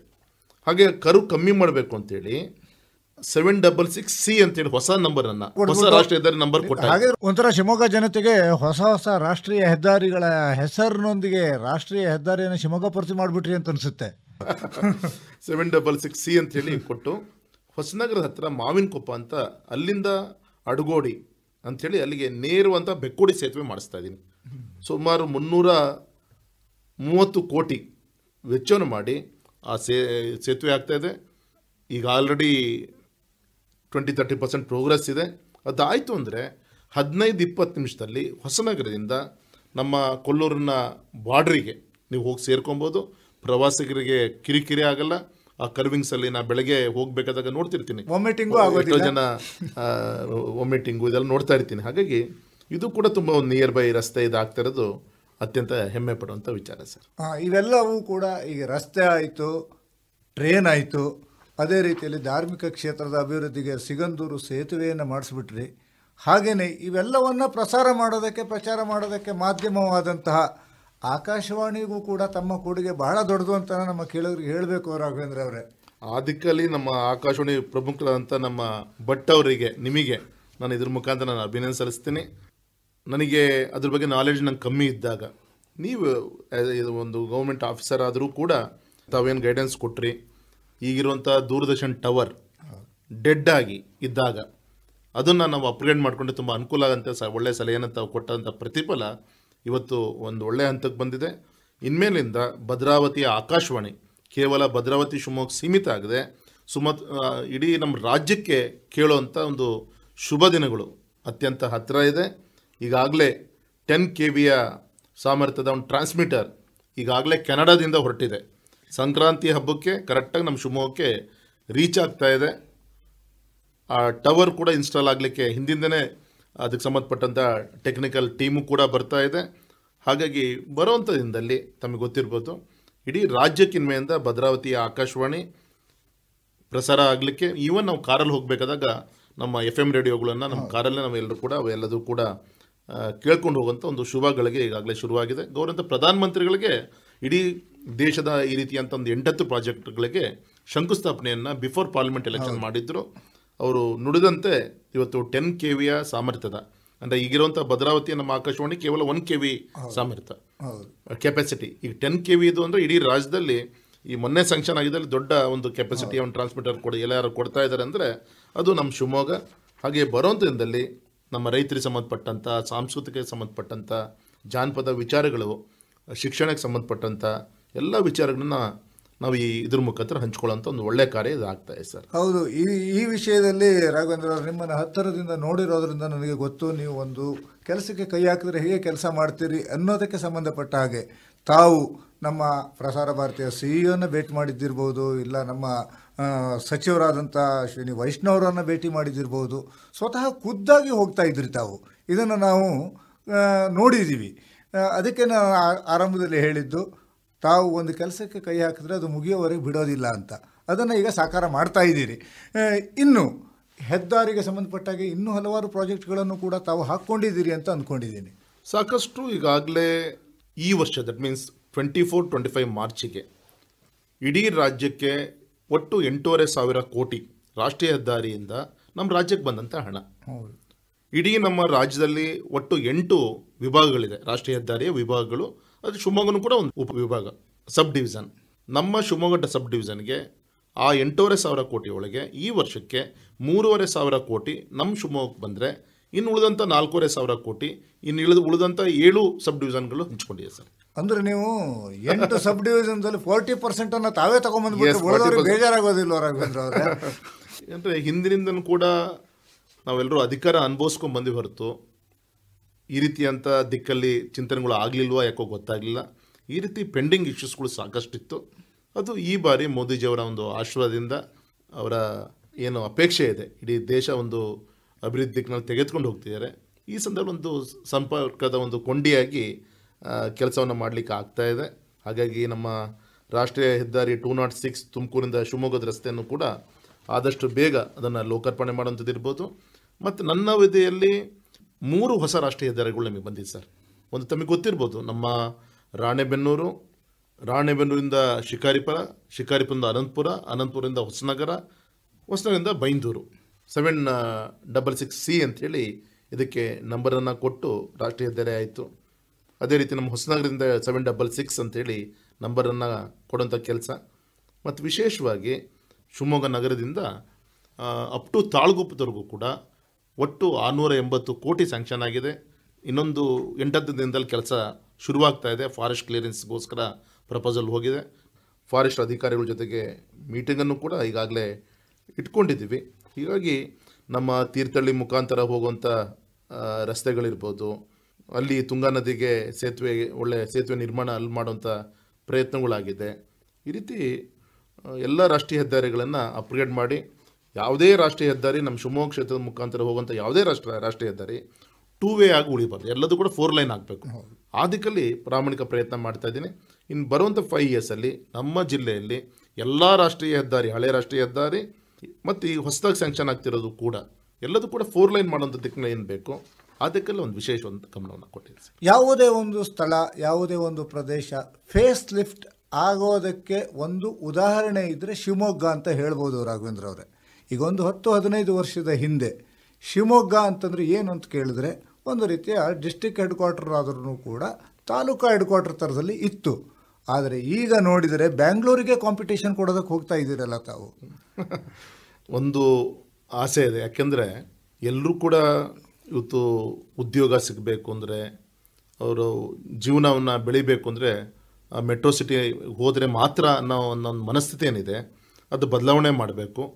ಒಂದು ಟೈರ್ 1 ಸಿಟಿಲಿ ಸಿಗುವಂಥ ಫೆಸಿಲಿಟೀಸ್ ಕೂಡ ಏನಿದೆ ನಮ್ಮ 3 ಟೈರ್ 2 ಟೈರ್ ಸಿಟಿಲೂ ಕೂಡ ಸಿಗಬೇಕು ಅಂಥೇಳಿ ಪ್ರಯತ್ನ ಮಾಡಿ ಅದರ ಪ್ರತಿಫಲ ಇವತ್ತು ಅತ್ಯಂತ ಹೆಮ್ಮೆಯಿಂದ ಹೇಳಲಿಕ್ಕೆ ಇಚ್ಛೆ ಪಡ್ತೇನೆ. ಪೂಜ್ಯ ತಂದೆಯವರು 2008ರಲ್ಲಿ ಉಪಮುಖ್ಯಮಂತ್ರಿಗಳು ಆದರು. ಒಟ್ಟು ಅವರ ಕಾಲಾವಧಿಯಲ್ಲಿ ನಮ್ಮ ಶಿವಮೊಗ್ಗಕ್ಕೆ ಮೆಡಿಕಲ್ ಕಾಲೇಜ್ ಬಂತು, ಅಗ್ರಿಕಲ್ಚರ್ ಕಾಲೇಜು ಹಿಂದೆ ಇತ್ತು, ಅದನ್ನು ಅಗ್ರಿಕಲ್ಚರ್ ಯೂನಿವರ್ಸಿಟಿಯಾಗಿ ಅಪ್ಗ್ರೇಡ್ ಆಯಿತು. ವೆಟರ್ನರಿ ಕಾಲೇಜ್ ಬಂತು, ಆಯುರ್ವೇದ ಕಾಲೇಜ್ ಬಂತು, ಹಾರ್ಟಿಕಲ್ಚರ್ ಕಾಲೇಜ್ ಬಂತು, ಆಯುರ್ವೇದಿಕ್ ಯೂನಿವರ್ಸಿಟಿನೂ ಕೂಡ ಸ್ಯಾಂಕ್ಷನ್ ಮಾಡಿದ್ದಾರೆ. ಇವತ್ತಿನ ಸರ್ಕಾರದಕ್ಕೆ ಬೇಕಾದಂಥ ಅನುದಾನವನ್ನು ಕೊಡಬೇಕು. ಇದು ಒಂದು ಕಡೆಗೆ ಸರ್. ಇನ್ನೊಂದು ಕಡೆಗೆ ನಮ್ಮ ಕೇಂದ್ರ ಸರ್ಕಾರದಿಂದ ಕೇಂದ್ರೀಯ ವಿದ್ಯಾಲಯ, ಅದು ತಮಗೆ ಗೊತ್ತಿರ್ಬೋದು, ನಾನು ಮೊದಲೇ ಸತಿ MP ಆದಾಗ ಕೇಂದ್ರೀಯ ವಿದ್ಯಾಲಯ ಸ್ಯಾಂಕ್ಷನ್ ಆಯಿತು. ಮೊನ್ನೆ ಲಾಸ್ಟ್ 15 ಡೇಸ್ ಬ್ಯಾಕ್ ಕೇಂದ್ರೀಯ ವಿದ್ಯಾಲಯ ನಮ್ಮ ಹಳೆಯ ಒಂದು ಸ್ಟ್ರೆಂತ್ ಏನಿತ್ತು, only 1 to 12 up to PU ವರೆಗೂ ಕೂಡ ಒಂದೊಂದೇ ಸೆಕ್ಷನ್ಸ್ ಇತ್ತು. ಅದನ್ನು ಈಗ 2 ಸೆಕ್ಷನ್ ಆಗಿ ಅಪ್ಗ್ರೇಡ್ ಮಾಡಿದಂಥ ಪ್ರತಿಫಲ ಈಗ ನಮಗೆ ಇಂಟೇಕ್ ಈಗ ಡಬಲ್ ಆಯ್ತು. ಈಗ ಅಂದರೆ ಇನ್ನೊಂದು ಕೇಂದ್ರೀಯ ವಿದ್ಯಾಲಯನೇ ಸ್ಯಾಂಕ್ಷನ್ ಆಯಿತು ಅನ್ನೋ ರೀತಿಯಲ್ಲಿ ನಮಗೆ 2 ಸೆಕ್ಷನ್ ಆಗಿದ್ದರಿಂದ ಈ ಭಾಗದ ಜನರಿಗೆ ಸಾಕಷ್ಟು ಅನುಕೂಲ ಆಗುತ್ತೆ. ಇದು ಒಂದು ಸರ್. ರಾಷ್ಟ್ರೀಯ ರಕ್ಷಾ ವಿಶ್ವವಿದ್ಯಾಲಯ ಇಡೀ ದಕ್ಷಿಣ ಭಾರತದ ಒಂದು ವಿಶ್ವವಿದ್ಯಾಲಯ ನಮ್ಮ ಶಿವಮೊಗ್ಗದ ರಾಗಿಗುಡ್ಡದಲ್ಲಿ ಈಗಾಗಲೇ ಶುರುವಾಗಿದೆ.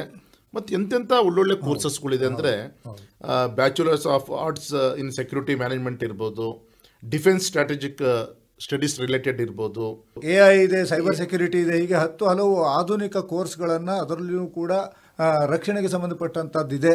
ಆಮೇಲೆ ಬಹಳ ಒಂದು ವಿಶೇಷತೆ ಇದೆ, ಅಲ್ಲಿ ತರಬೇತಿ ಪಡೆದಂಥವರಿಗೆ ಪೊಲೀಸ್ ಡಿಪಾರ್ಟ್ಮೆಂಟ್ನಲ್ಲಿ ಕೆಲವೊಂದು ರಾಜ್ಯಗಳು ರಿಸರ್ವೇಷನನ್ನು ಕೂಡ ಇಡ್ತವೆ 10%. ಇಂಥ ಒಂದು ಅನುಕೂಲತೆ ನಮ್ಮವರಿಗಿದೆ. ಅದರೊಟ್ಟಿಗೆ ಸೇನಾದಳವನ್ನು ಕೂಡ ಭದ್ರಾವತಿಯಲ್ಲಿ ಇಟ್ಬಿಟ್ಟಿದ್ದೀರಿ. ಎಸ್, ನಾನು ಸಂಕ್ರಾಂತಿ ಹಬ್ಬದಲ್ಲಿ ನಾನು ತಮ್ಮ ಮುಖಾಂತರ ನಾನು ವಿನಂತಿ ಮಾಡ್ಕೊತೀನಿ, ಆಫ್ಟರ್ PUC ಹೈಯರ್ ಎಜುಕೇಷನ್ ಮಾಡಲಿಕ್ಕಾಗಲಿಲ್ಲ ಅಂತ ಮನೇಲಿ ಅದೇ ಕಣಕ್ಕೂ ಕೂರ್ಲಿಕ್ಕೆ ಹೋಗಬೇಡಿ. ಈ ಒಂದು ರಾಷ್ಟ್ರೀಯ ರಕ್ಷಣಾ ವಿಶ್ವವಿದ್ಯಾಲಯದಲ್ಲಿ ಸುಮಾರು ಒಂದು 100 ಇಂಟೆಕ್ ಇದೆ. ಇಡೀ ದಕ್ಷಿಣ ಭಾರತದ ಕೇಂದ್ರ ನಮ್ಮಲ್ಲಿದೆ. ಹಾಗೆ ನಮ್ಮ ಶಿವಮೊಗ್ಗ ಜಿಲ್ಲೆಯವರು ಇದು ಡಿಪ್ಲೊಮಾ ಹೋಲ್ಡರ್ಸ್ ಇರ್ಬೋದು, ಆಫ್ಟರ್ PU ಇರ್ಬೋದು, ಇದಕ್ಕೆ ಡಿಗ್ರಿ ಮಸ್ಟ್ ಏನಲ್ಲ. ಹಾಗಾಗಿ ಇದನ್ನು ಯುಟಿಲೈಸ್ ಮಾಡ್ಕೊಳ್ಳಿ. ಅನೇಕ ಸ್ಕಿಲ್ ರಿಲೇಟೆಡ್ ಎಜುಕೇಷನ್ ಇಲ್ಲಿ ನಮಗೆ ಸಿಗುವಂಥ ಅವಕಾಶಗಳಿದೆ. ಇದನ್ನು ಉಪಯೋಗಿಸ್ಕೊಳ್ಬೇಕು ಅಂತ ನಾನು ವಿನಂತಿಯನ್ನು ಮಾಡ್ಕೊತೀನಿ ಸರ್. ನಾನು ಇಷ್ಟೆಲ್ಲವನ್ನು ಹೇಳಿದ್ವಿ. ಮೆಡಿಕಲ್ ಹಬ್ ಆಯಿತು. ಹಿಂದೆ ಒಂದು ಕಾಲದಲ್ಲಿ ಯಾರಿಗಾದ್ರೂ ದೊಡ್ಡ ಆಪರೇಷನ್ ಮಾಡಬೇಕು ಅಂತಂದರೆ ಮಣಿಪಾಲ್ಗೋ ಬೆಂಗಳೂರಿಗೋ ಹೋಗಬೇಕಿತ್ತು ರಾಘವೇಂದ್ರ ಅವರೇ. ಆದರೆ ಈಗ ಅದರ ಅವಶ್ಯಕತೆ ಇಲ್ಲ. ಶಿವಮೊಗ್ಗದಲ್ಲಿಯೇ ಆ ರೀತಿಯ ಫೆಸಿಲಿಟಿಗಳು ಬಂದಿವೆ, ಮಲ್ಟಿ ಸ್ಪೆಷಾಲಿಟಿ ಹಾಸ್ಪಿಟಲ್ಗಳು ಬಂದಿವೆ, ಶಿಕ್ಷಣ ಸಂಸ್ಥೆಗಳು ಬಂದಿವೆ. ಅಭಿವೃದ್ಧಿಯಲ್ಲಿ ಎಲ್ಲ ರೀತಿಯ ಅಭಿವೃದ್ಧಿಯೂ ಕೂಡ ಆಗ್ತಾ ಇದೆ. ಶಿವಮೊಗ್ಗವನ್ನು ಒಂದು ರೀತಿಯಲ್ಲಿ ಉತ್ತುಂಗಕ್ಕೆ ಏರಿಸಿ ತಾವು ಸಂಸದರಾಗಿ ಮೊದಲನೆಯ ಅವಧಿಯಿಂದ ಇಲ್ಲಿಯವರೆಗೂ ಕೂಡ ಕೆಲವೊಂದು ತಾವು ಆರಂಭ ಮಾಡಿದ್ದು ಮೊದಲನೇ ಅವಧಿಯಲ್ಲಿ, ಈಗ ಮುಕ್ತಾಯ ಆಗ್ತಾ ಇದೆ. ಕೆಲವೊಂದನ್ನು ಈಗ ಪ್ರಾರಂಭ ಮಾಡಿದ್ದೀರಿ, ಅದನ್ನು ಶೀಘ್ರವಾಗಿ ಮಾಡೋ ಪ್ರಯತ್ನವನ್ನು ಮಾಡ್ತಾ ಇದ್ದೀರಿ. ಹಾಗೆಯೇ ದಿಕ್ಕು ಪಥ ಬದಲಾಯಿಸುತ್ತೆ ಅಂತ ನಾವು ಆರಂಭದಲ್ಲಿ ಹೇಳಿದ್ವಿ. ಶಿವಮೊಗ್ಗದ ಒಂದು ಫೇಸ್ ಲಿಫ್ಟ್ ಅಂದರೆ ಪಥವನ್ನು ಬೇರೊಂದು ಪಥಕ್ಕೆ ಕೊಂಡೊಯ್ದಂತಹ ಕೀರ್ತಿ ತಮಗೆ ಸಲ್ಲಬೇಕು ಎನ್ನೋ ಆಶಯದೊಂದಿಗೆ ಕೊನೆಯದಾಗಿ ನಮ್ಮ ಕೇಳೋರಿಗೆ ಏನು ಹೇಳ್ತೀವಿ? ಈ ಸಂದರ್ಭ ಇಷ್ಟು ಮಾತ್ರ ಹೇಳ್ತೀನಿ, ದೇಶ ಕಂಡಂಥ ಹೆಮ್ಮೆಯ ನಾಯಕರಂಥ ಸನ್ಮಾನಿತ ನರೇಂದ್ರ ಮೋದಿಜಿಯವರು ದಿನದ 24 ಗಂಟೆ ಸಮಯನೂ ಕೂಡ ಕಾಣ್ತಾ ಇಲ್ಲ, ಸಾಲ್ತಾ ಇಲ್ಲ. ಒಂದು ಕಾಲದಲ್ಲಿ ಅಕ್ಕಪಕ್ಕದ ರಾಷ್ಟ್ರಗಳು, ಸಣ್ಣ ಸಣ್ಣ ರಾಷ್ಟ್ರಗಳು, ಈವನ್ ಪಾಕಿಸ್ತಾನ್, ಅಲ್ಲಿಯೇ GDP ಗ್ರೋತ್ ನಮ್ಮ ವೆನ್ ಕಂಪೇರ್ ಟು ನಮ್ಮ ಭಾರತ ಕಂಪೇರ್ ಮಾಡಿದ್ರೆ ಅವರು ಮುಂದಿದ್ರು. ಅವರು ಒಂದು ಪಾಕಿಸ್ತಾನ ಜೊತೆಗೂ ಕೂಡ ನಾವು ಪೈಪೋಟಿ ಮಾಡಲಿಲ್ಲ ಅಂತ ಒಂದು ದುಸ್ಥಿತಿ ಇತ್ತು. ಆದರೆ ಇವತ್ತು ಭಾರತ ಪ್ರಪಂಚದ ಟಾಪ್ 4th ಪ್ಲೇಸಲ್ಲಿ ಇವತ್ತು GDP ಗ್ರೋತನ್ನು ತೆಗೆದುಕೊಂಡು ಹೋಗ್ತಿರೋಂಥ ಒಂದು ಸೆಂಟ್ರಲೈಸ್ ಟ್ಯಾಕ್ಸ್ ಸಿಸ್ಟಮ್ ಎಲ್ಲ ಬಂದಾದಮೇಲೆ ಇಷ್ಟೆಲ್ಲ ಅಭಿವೃದ್ಧಿಯ ಕಾರ್ಯಗಳು ನಾಟ್ ಓನ್ಲಿ ಇನ್ ಶಿವಮೊಗ್ಗ, ಇಡೀ ದೇಶ ಇವತ್ತು ಅಭಿವೃದ್ಧಿ ದಿಕ್ಕಿನಲ್ಲಿ ತೆಗೆದುಕೊಂಡೇನು ಹೋಗ್ತಾ ಇದೆ. ಅವರ ಒಂದು ಅಪೇಕ್ಷೆ ತಕ್ಕಂತೆ ಭಾರತ ಮಾತೆ ಇಡೀ ಒಂದು ಪ್ರಪಂಚದಲ್ಲಿ ಒಂದು ಎತ್ತರ ಸ್ಥಾನದಲ್ಲಿ ಇರಬೇಕು ಅನ್ನೋಂಥ ಒಂದು ಕನ್ಸೇನಿದೆ. ನಾಟ್ ಓನ್ಲಿ ಇನ್ ಡೆವಲಪ್ಮೆಂಟ್, ಇನ್ನು ನಮ್ಮ ಸಾಂಸ್ಕೃತಿಕ ಶ್ರೀಮಂತಿಕೆ ಮತ್ತು ಈ ಬೌದ್ಧಿಕ ಶ್ರೀಮಂತಿಕೆ ಎರಡನ್ನೂ ಕೂಡ ಉಳಿಸ್ಕೊಂಡು ಬೆಳೆಸ್ಕೊಂಡುವಂಥ ಕಾರ್ಯ ಗೌರವಂತ ಪ್ರಧಾನಮಂತ್ರಿಗಳ ಒಂದು ನೇತೃತ್ವದಲ್ಲಿ ಆಗ್ತಾ ಇದೆ. ಸದಾ ನಿಮ್ಮೆಲ್ಲರ ಒಂದು ಆಶೀರ್ವಾದ ಈ ಸಂಕ್ರಾಂತಿ ಹಬ್ಬದಲ್ಲಿ ಇರಬೇಕು ಅಂತೇಳಿ ನಾನು ಕೈ ಮುಗಿದು ವಿನಂತಿಯನ್ನು ಮಾಡ್ಕೊತಾ ಇದ್ದೀನಿ. ತಾವು GDP ಬಗ್ಗೆ ಹೇಳ್ತೀರಿ. ಇನ್ನೊಂದು 5 ವರ್ಷದಲ್ಲಿ ಜಗತ್ತಿನಲ್ಲಿಯೇ 3ನೆಯ GDP ಕಾಂಟ್ರಿಬ್ಯೂಷನ್ ಕೊಡೋದು ಭಾರತ ಆಗಬೇಕು ಅನ್ನೋದು ಪ್ರಧಾನಿಯವರ ಆಶಯ. ಹಾಗೆ ನಮ್ಮದು ಒಂದು ಆಶಯ ಇದೆ ರಾಘವೇಂದ್ರ ಅವರು. ಶಿವಮೊಗ್ಗದು ನಮ್ಮ ಸ್ಟೇಟ್ GDP ಕಾಂಟ್ರಿಬ್ಯೂಷನ್ ಅಲ್ಲಿ 3.5 ಇದೆ. ಅದನ್ನು ಕೂಡ ಇದೇ ರೀತಿಯ ಅಭಿವೃದ್ಧಿ ಕಾಣ್ತಾ ಹೋದ್ರೆ 10ರವರೆಗೆ ಏರಿಸಬಹುದಲ್ವಾ? ರಿಯಲಿ ನಮ್ಮ ರಾಜ್ಯನೂ ಕೂಡ ನಾನು ಹೆಮ್ಮೆ ಪಡ್ತೀನಿ. ನಮ್ಮ ಕರ್ನಾಟಕ ರಾಜ್ಯ ಸಿಲಿಕಾನ್ ಸಿಟಿ ಇವತ್ತು we are in 2nd or 3rd ಪ್ಲೇಸಲ್ಲಿ ನಾವು ನಮ್ಮ ರಾಜ್ಯ ನಾವಿದ್ದೀವಿ ಟ್ಯಾಕ್ಸ್ ಕಾಂಟ್ರಿಬ್ಯೂಷನಲ್ಲಿ. ಬರೋಂಥ ಇಂಥಲ್ಲಿ ಇಂಥ ಒಂದು ಮ್ಯಾನ್ ಪವರ್ ಇರುವಂಥ ನಮ್ಮ ಬ್ಯಾಂಗ್ಳೂರು, ನಮ್ಮ ಕರ್ನಾಟಕ, ಇಡೀ ಪ್ರಪಂಚದ ಅನೇಕ ಮೂಲೆಗಳಿಗೆ ನಮ್ಮ ಕರ್ನಾಟಕದ ಡಾಕ್ಟರ್ಸ್ ಇರ್ಬೋದು, ಇಂಜಿನಿಯರ್ಸ್ ಇರ್ಬೋದು, ಸೈಂಟಿಸ್ಟ್ಗಳಿರ್ಬೋದು, ಈ ರೀತಿ ಒಳ್ಳೆಯ ಒಂದು ಹ್ಯೂಮನ್ ರಿಸೋರ್ಸಸ್ ನಮ್ಮ ದೇಶದಲ್ಲಿ ನಮ್ಮ ರಾಜ್ಯದಲ್ಲಿದ್ದಾರೆ. ಸೊ 100ಕ್ಕೆ 100 ಕರ್ನಾಟಕ ಒಂದು ಒಳ್ಳೆಯ ದಿಕ್ಕಲ್ಲಿ ಈ ಒಂದು GDP ಗ್ರೋತಲ್ಲಿ ಹೆಜ್ಜೆನ ಇಡುತ್ತೆ ಅಂತ ನಾನು ಅಭಿಮಾನ ಹೇಳಲಿಕ್ಕೆ ಇಚ್ಛೆ. ಹೌದು, ಒಂದಿಷ್ಟು ಇಂಡಸ್ಟ್ರಿಗಳು ನಮ್ಮ ಶಿವಮೊಗ್ಗ ಜಿಲ್ಲೆಗೆ ಬಂದರೆ ಇನ್ನೊಂದಿಷ್ಟು GDP ಕಾಂಟ್ರಿಬ್ಯೂಷನ್ ನಾವು ಕೊಡ್ಬೋದೇನೋ ಅಂತ ಒಂದು ಆಶಯ. ಎಸ್, 100ಕ್ಕೆ 100 ಆಗುತ್ತೆ ಬರೋದ್ರಿಂದ. ನೀವು ಹೇಳಿದಾಗೆ ನಂಬರ್ ಆಫ್ ಇಂಡಸ್ಟ್ರೀಸ್ಗಳು ಇಲ್ಲಿ ಬರಬೇಕು. ಈಗ ಒಂದು ಸಣ್ಣ ಒಂದು ಶಾಯಿ ಗಾರ್ಮೆಂಟ್ಸ್ ಯೂನಿಟ್ ಇಲ್ಲಿ ಗಾರ್ಮೆಂಟ್ ಫ್ಯಾಕ್ಟ್ರಿ ಇದೆ. ಸುಮಾರು ಒಂದು 20,000 ಹತ್ತಿರ ನಮ್ಮ ಮಹಿಳೆಯರು ಇವತ್ತು ಉದ್ಯೋಗನ ಮಾಡ್ತಾ ಇದ್ದಾರೆ. ಒಂದು ಹೆಮ್ಮೆ ಪಡುವಂಥ ವಿಚಾರ. ಲೇಬರ್ ಮಿನಿಸ್ಟರ್ ಅನಿಲ್ ಲಾಡ್ ಬಂದಿರು ಹೇಳಿದೆ ನಾನು, ನಂಬರ್ ಆಫ್ ಲೇಬರ್ಸ್ಗೋಸ್ಕರ ESI ಆಸ್ಪತ್ರೆಗಳು ಕೊಡ್ತಾರೆ. ಸೊ ಇನ್ನೂ ಕೂಡ ನಾನು ನಾಳೆ ಸಾಗರದಲ್ಲೊಂದು, ಶಿಕಾರಿಪುರದಲ್ಲೊಂದು, ನಮ್ಮ ತೀರ್ಥಹಳ್ಳಿ ಈ ಕಡೆ ಭಾಗದಲ್ಲಿ ಎಲ್ಲ ಲೇಬರ್ ಕ್ಲಾಸ್ ಹೆಚ್ಚಿಗೆ ಆಗಿದ್ದಾರೆ ಈಗ. ಒಂದು ಒಳ್ಳೆಯ ಸೈನ್ ಇದೆ ಅಲ್ಲ ಅದು. ಹೌದು, ಅಂದರೆ ಒಂದು ಈ ಅಭಿವೃದ್ಧಿ ಆಗಿರುವುದರಿಂದ ಕೈಗಾರಿಕೋದ್ಯಮಿಗಳು ಕೂಡ ಬರುವುದಕ್ಕೆ ಅತ್ಯುತ್ತಮ ಅವಕಾಶವೂ ಕೂಡ ಈಗ ಏರ್ಪೋರ್ಟ್ ಆಗಿರೋದ್ರಿಂದ, ಟ್ರೈನ್ ಫೆಸಿಲಿಟಿ ಇರೋದ್ರಿಂದ ಅವಕಾಶವೂ ಇದೆ. ಒಂದಿಷ್ಟು ಇಂಡಸ್ಟ್ರಿಯಲಿಸ್ಟ್ಗಳು ನಮ್ಮ ಶಿವಮೊಗ್ಗದ ಕಡೆಗೂ ಮುಖ ಮಾಡಲಿ, ತಮ್ಮ ಇಂಡಸ್ಟ್ರಿಗಳನ್ನು ಇಲ್ಲಿ ಪ್ರಾರಂಭ ಮಾಡಲಿ. ಯಾಕೆಂತಂದರೆ ಸಾಫ್ಟ್ವೇರ್ ಇಂಡಸ್ಟ್ರಿಯವರಿಗೂ ಇಲ್ಲಿ ಕೆಲಸಗಾರರ ಕೊರತೆ ಆಗೋದಿಲ್ಲ. ಯಾಕಂದರೆ ಭಾಳಷ್ಟು ಪ್ರಸಿದ್ಧ ಎಂಜಿನಿಯರಿಂಗ್ ಕಾಲೇಜುಗಳು ಶಿವಮೊಗ್ಗದಲ್ಲೇ ಇದೆ. ಇದನ್ನೆಲ್ಲವನ್ನು ಸ್ಥಾಪಿಸಲಿ. ಶಿವಮೊಗ್ಗ ಅಭಿವೃದ್ಧಿಯಲ್ಲಿ ತಾವು ಶ್ರಮಿಸ್ತಾ ಇದ್ದೀರಿ. ಇನ್ನಷ್ಟು ಶಕ್ತಿಯನ್ನು ದೇವರು ಕೊಡಲಿ ಎನ್ನೋ ಆಶಯದೊಂದಿಗೆ ತಮಗೆ ಮತ್ತೊಮ್ಮೆ ಸಂಕ್ರಮಣದ ಶುಭಾಶಯ. ನಮಸ್ಕಾರ.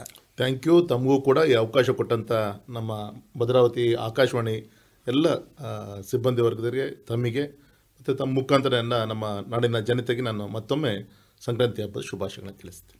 ಇದುವರೆಗೂ ಸಂಕ್ರಾಂತಿಯ ಸಂಭ್ರಮದಲ್ಲಿ ಪಾಲ್ಗೊಂಡು ಶಿವಮೊಗ್ಗ ಅಭಿವೃದ್ಧಿಯ ಬಗ್ಗೆ ಮಾತನಾಡಿದವರು ಶಿವಮೊಗ್ಗ ಜಿಲ್ಲಾ ಸಂಸದರಾದ BY ರಾಘವೇಂದ್ರ. ಇವರೊಂದಿಗೆ ಭದ್ರಾವತಿ ಆಕಾಶವಾಣಿ ಮುಖ್ಯಸ್ಥರಾದ SR ಭಟ್.